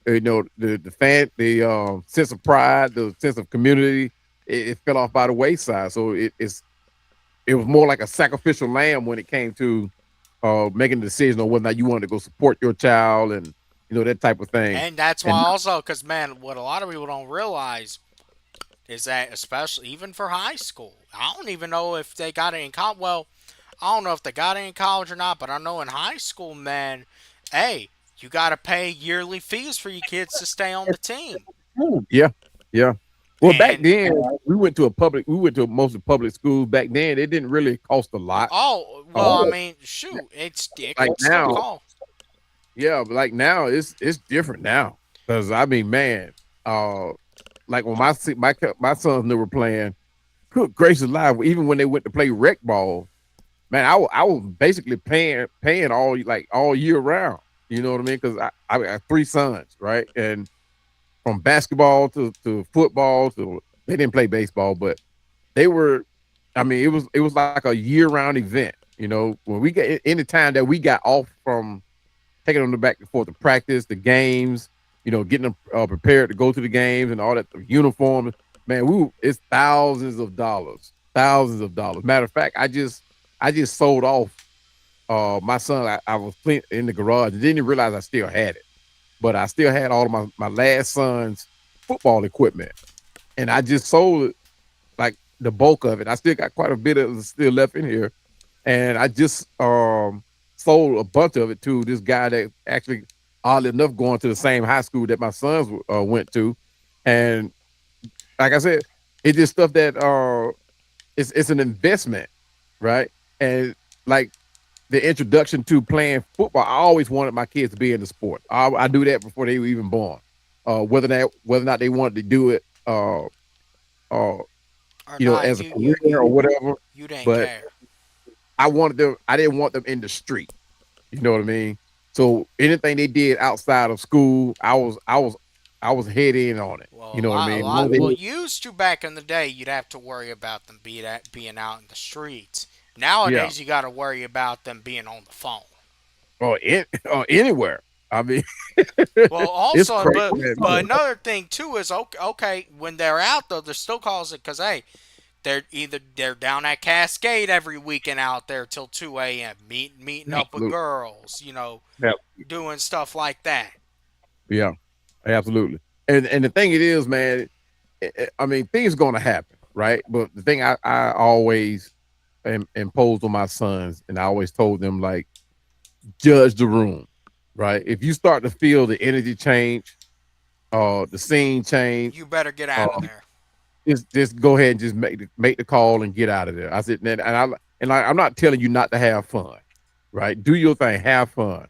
But at the same time, when you start feeling something, just keep your eye on the energy of the room, the scene of the room, the people that's coming around.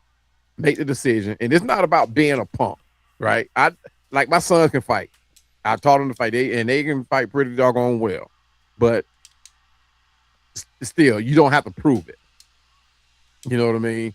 And my thing is, keep your eye on the scene, the energy of the room. If things start to change, bounce. You know, take your date. If your date don't want to leave, bounce. You know what I mean? Because like She she anytime, she ain't the one for you. yeah, I mean, if she don't see it, I mean, and I like explain it to your date. You know what I mean? And even like all just about all of my son's girlfriends I have met, right? And I always laid it out to him like my son's gonna be gentlemen, bar none. But at the same time, they're gonna make the decisions. I'm not gonna say they're gonna always make the right decisions, but at the same time, uh, especially if you riding with them, if they leave, you better leave with them. Otherwise, you're gonna be out there on your own. because that's You how know, I've raised them. yeah, yeah, you're gonna be left.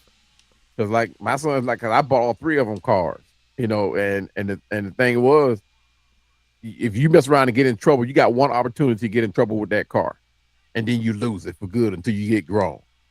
Because one thing you can replace property, but you can't replace another life. Mm-mm. You know what I mean? So, and my oldest son, he he had the unfortunate experience of finding that out firsthand, right? Oh wow. Uh, I don't know if you guys remember uh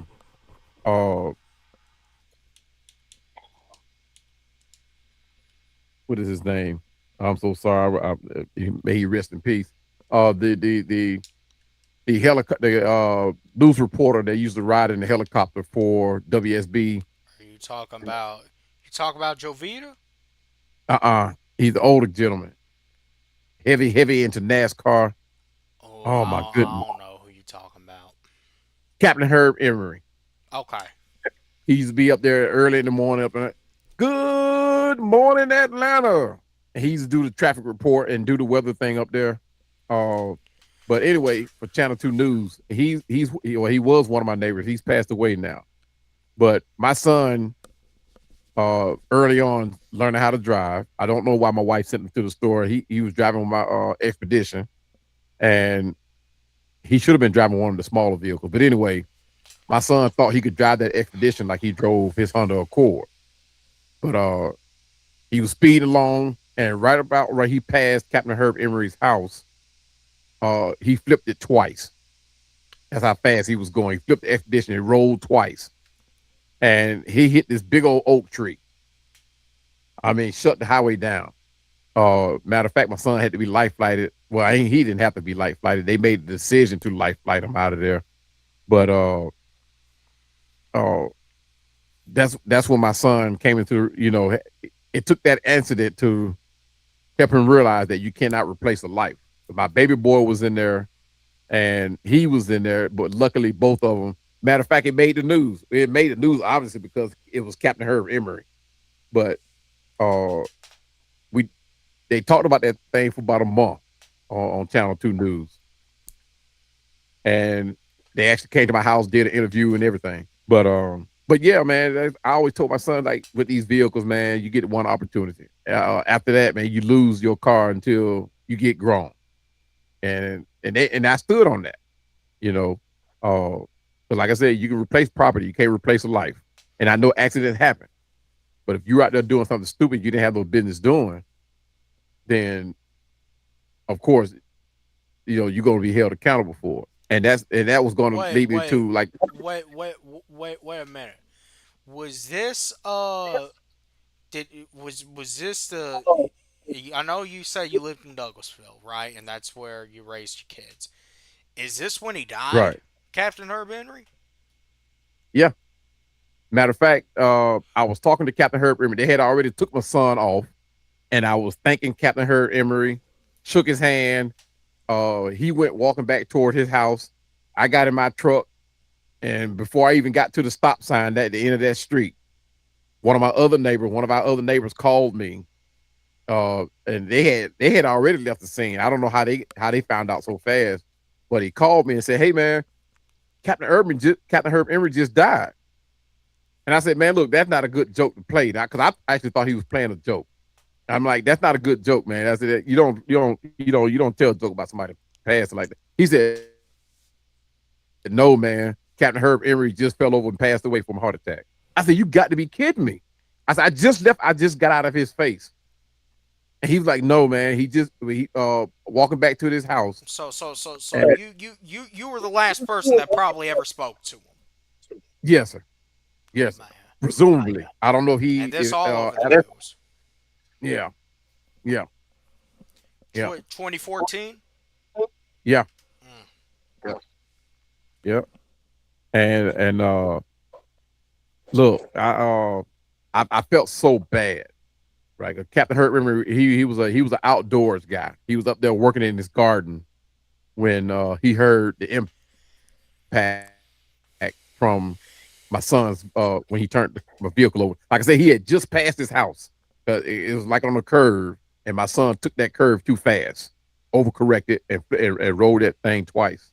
So, um, but yeah, I felt so bad, man. And when I went to the viewing, I was another incident where I was unconsolable, Oh you know, man, and his hey, wife, yeah, and hey, his hey, wife, cowboy. I just looked it up.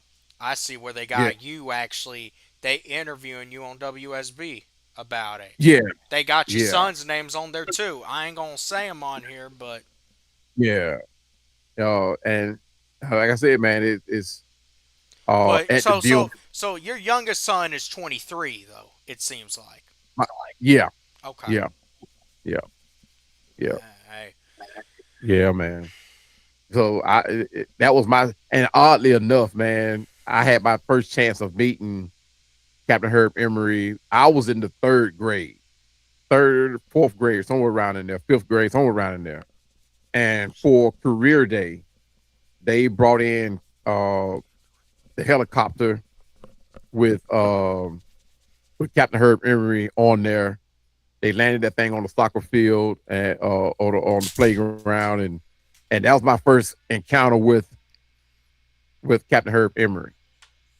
And oddly enough, oddly enough, over 30 years later, here I am again having another encounter with him, not the encounter that I wanted, and uh having another encounter that I didn't want to have. So but I've been around Atlanta for a long time, even as an electrician, man. I kind of feel like I helped build Atlanta.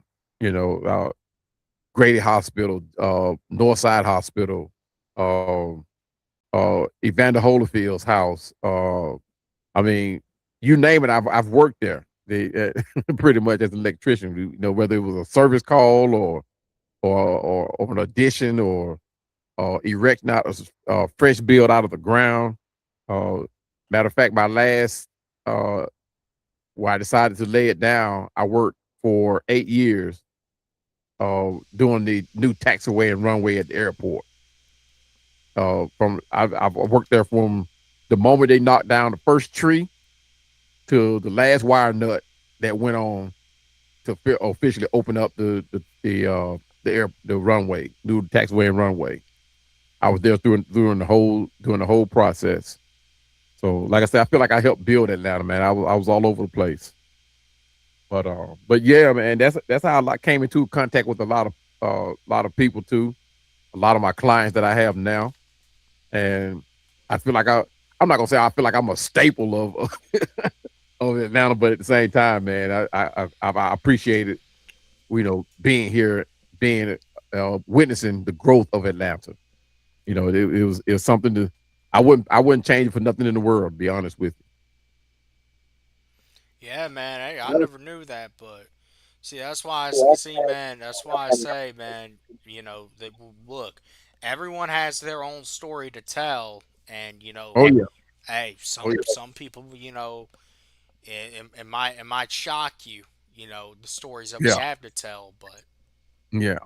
And I, you know, and here I am about to be 56 years old, and uh, you know, like you said, everybody have their own story, and I can go on forever, man, telling about the stuff that I have encountered, stuff I've experienced, people that I know, you know, that type of thing, and you know what helped, and this is all stuff that helped me get to be 56, and if the good Lord decide that He wants to grace me with 56 years more, I'll be so greatly appreciated. You know what I mean? So uh it's gratifying to see how Atlanta has grown from Fulton County Stadium to Mercedes Benz, from to Sun Truist Park where it sits now. from the Atlanta Flames to the uh what was the other hockey team? I forgot the other hockey team that we had here. The Thrashers, the Atlanta Hawks, the Milwaukee Braves. Man, and I didn't have a whole lot of experience with the Milwaukee Braves, but because I really didn't come in like start following them until like 1980s. So Well, now, hey, so I'm gonna say this about Atlanta though. Like, yeah, the city has grown, but yeah, not all that growth has been good either. yeah, for sure, for sure. But I imagine with every big city, people can tell the same stories. And but it's always, and that's just what they are, man. It's growth, you know. And sometimes you have to go through that negative stuff to appreciate the positive stuff that's happened. And sometimes the negative stuff has to happen for the positive stuff to happen. Hey, It's always a learning experience, no, right? I mean, Uh, but also, man, like we were just talking about the reason that the Braves are not in Atlanta anymore is because of the city politics. And yeah, man, well, what a lot of people also don't realize is that the city of Atlanta also it's just a pool of corrupt, just like with Clayton County. It's a pool of corruption, man. Hey, cowboy, have you been yeah. seeing this stuff coming out of Clayton County about the sheriff? The new sheriff. Yeah, yeah, about the Yeah, sheriff, man. yeah, Hey, yeah. man, they, Look, they they just put his ass on Brazzers. look, look. It's just some people that don't. No, it looks good, right? He got all the accommodations and the accolades to fill the position, but just because you have it don't mean you can do the job, Oh, right? but nah, man, Victor Hill, they talk about all this corruption. yeah, that's what I mean. Now Victor Hill did the job. You know what I mean? I'm not going to put a lot of these guys that I know that have went through the corruption system. I mean the criminal system in Clayton County, right? But when these guys and these guys here are let's just say for lack of better words, they are entrepreneurs, right? But when they start talking about Clayton County, now I've never heard people in that aspect give so much respect to a sheriff or to any judge or whatever. But they give Victor Hill more respect than they give these judges. They don't want and the thing they said, no man, I ain't going to hang out in no Clayton County. They don't want to go back to Clayton County, especially when Victor Hill was there. Because Victor Hill did not play. Now Victor Hill was one of these guys where I've never met the man per se, right? But he was one of these guys. He could be straight up with you, but he gonna hold you accountable and do the right thing too. You see what I'm saying? He was a hard nose for sure, but that's what it took for him to be in that position. So Victor Hill did the job like it was supposed to be done. Now, if I forgot what the guy's name over in Fulton County with Wright Street, if he had did the job over in Wright Street like he was supposed to, Wright Street will be in the position that is in today. So a lot of these guys get in these positions and they want to be buddy with everybody, which is not bad. But at the same time, you still got to hold accountability, and you still got. And it's like a business. You're running a business. It's a jail, but you are running a business, right? You got to look at that. You got to Shit, maintain that. hey, look, man. At the end of the day, and see, that's going to be the thing about that sheriff. That sheriff has his name on probably the most iconic mugshot to ever exist, Right. and it happened. It happened on Rye Street. Yeah. Yeah. Exactly. And see, sometimes you gotta, and a lot of people take these, and being a sheriff is a prestige position. You're in a position where you're going to be constantly watched, and you would think that, hey, what's going on, TJ? What's happening, brother? Hey, y'all hit But the link, man. Hit the link. We just talking. yeah, yeah, and once you get in certain positions too, man, and I myself had to learn these positions, learn this, lesson as well. Once you get into certain positions, there's a certain mindset that comes with it, especially if you want to maintain your name, number one, and then maintain the job, getting the job done, right? And unfortunately, I had the unfortunate event that happened to me where a friendship with another person cost me my job. So that was, like I said, it was a learning experience, but it would never happen again. That's for sure. And my thing was, I had a balance, but it was that one time where, well, twice because it happened to me one time in the military too. Uh, but the one time outside of the military where it cost me my job, and like I said, it was a learning experience. It won't happen again. But and it's like being a head coach for the Falcons, right? Like with Raheem Morris. Raheem Morris couldn't put that friendship aside, and granted, look, I know you want to keep your friends with you. You want to bring your friends up on your coattail with you. You move up, you want to bring your friends with you.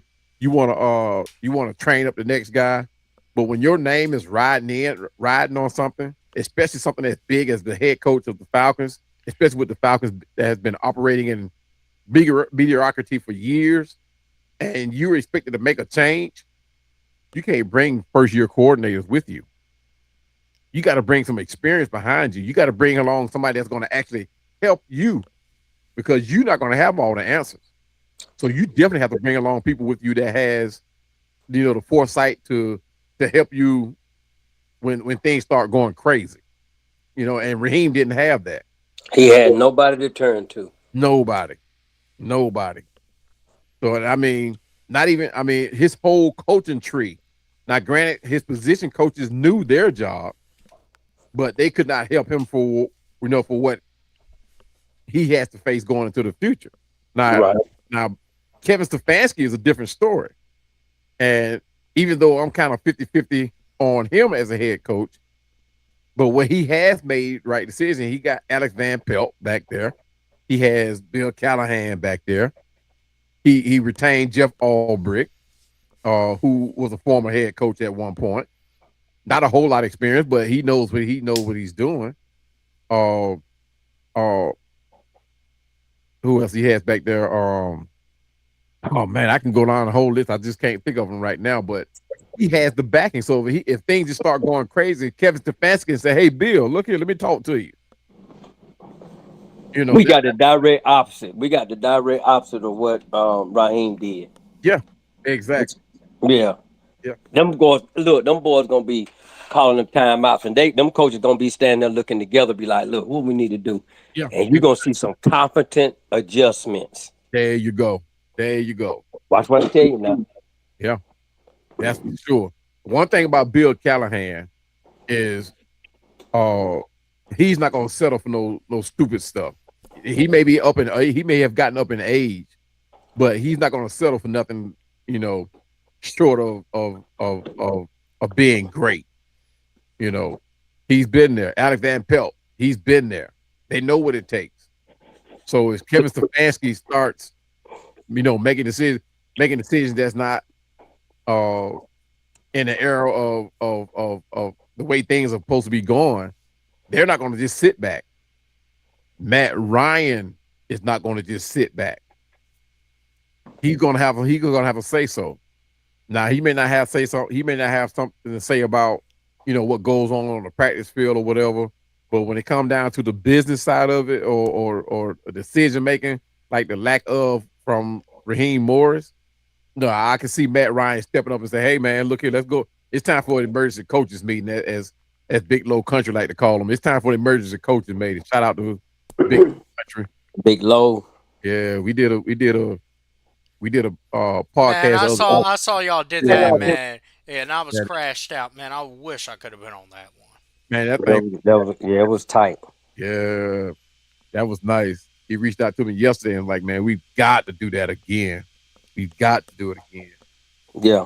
But yeah, man. But that's what it's all about, man. The landscape of Atlanta, man, and even from the Fulton County days till now, you can always change the outside of it, but it's time to change the inner works of it. It's time to bring back the winning organizations here. The Braves are remaining steady. right? But even they have to start making some changes.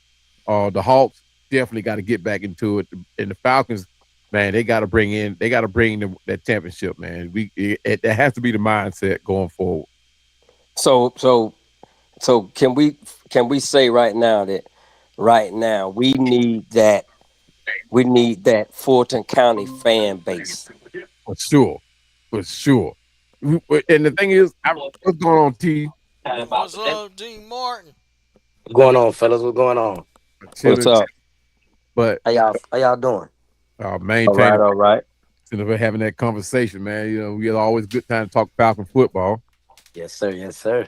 Yeah, We went back to the Fulton County days, Fulton yeah, County Stadium days. I mean, yeah. Okay, okay. But it's always, any subject surrounding, the yeah, Falcons. We that's what we hitting on right now. But yeah, man, it's.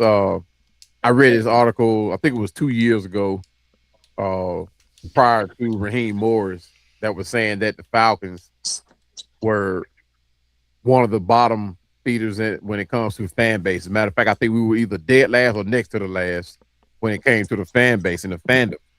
And I was questioning that because I'm like, who did they interview to get that, those numbers, But on the outside looking in, if you take your heart out of it, take your emotions out of it, and really stand back and look at it, we haven't been that type of fan base for the Falcons. And yes, we do. We got a lot of people that dial in. I like myself. You guys that dial into these games. You know what I mean? But for the most part, man, we got a lot of bandwagons in here.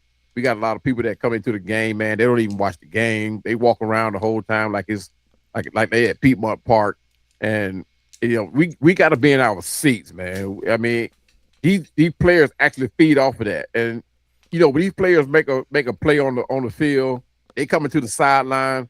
Where are they You, looking? They looking up in the you stands. know what, man? Matter of fact, this just reminded me of something, and I don't think I've ever told anyone this. This happened. I don't. I don't think this happened last year. It may. But you know what? It may have happened last year. Actually, it may have happened at like. It may have happened at like the Buffalo game or something. Actually, because Mhm. man, I ran into what one of my old friends I went to school with, and we were chopping it up. We're we're both Falcons fans. Now he doesn't really do the social media that much. He knows I do, but he don't Right, do it that much. But man, he was telling me, after because we were just talking and catching up. I think like maybe a day or two after the game. Man, right. you will never guess what I heard somebody say when I was you know telling when I was just walking around right before halftime. You're never gonna guess. And I asked, well, what they say? Said and that person said, why are you worried about those sorry ass Falcons? Wow. He was And Falcons fan? oh no! And I asked him, well, what the dude have on? He said he had a little jean jacket on with a white shirt and some black pants, and he had his little girlfriend with him too. She was dressed up, in a nice little skimpy dress, and I'm like, see, Right, they wasn't there for no damn game. And hey, that right, Buffalo game too, that was a right. high. That was the most expensive game of the entire season. For sure, I You bet. wait. You I wasted bet. all that money to come down here on a Monday night to walk Right. around the damn stadium. What were you there for then? Yeah, What what yeah, what were you? What are you there for? yeah, yeah. That cheap food. Shit. Yep. Seafood. Hey, Hey, here's cheap the thing. I'm food. not. I'm not one to condone or even criticize how people come to the game because everybody going. You come how you comfortable, right? But at the very least, have on team colors. You know what I mean? You got people that right. with hot pink on. You got people that with green on, and you call yourself a Falcon fan, right? And I know everybody can't afford Hey, the hey, jerseys. You know, check this out. Obviously, I told y'all the AP. They got the viral picture of me. but I got some pictures of myself on my phone. Man, Mm. it was some of these girls, you know. And I probably should have actually said a little something to them, gave them a little more than a thank you. But anyways, man, they were, and I mean, they look. One of the girls dressed, nice boots, laced up, nice dress, kind of tight on her. But and Right. I took a photo of them. I'm like, hey, you know, I mean, I don't think they even knew what was going on. I don't even know if what they thought about me, man. I knew I knew I just went viral. Like, hey, Right. Right. just snap a photo of me on my phone, and they did Right. it. But and it's like my wife, man. If she come with me, she gonna have on a Falcons jersey. It may be mine, but she gonna have on a Falcons jersey. You know, Right. it's all about supporting that team, man. It's about supporting the team. And when people look up in that stadium, like when Pittsburgh Steelers came here, I was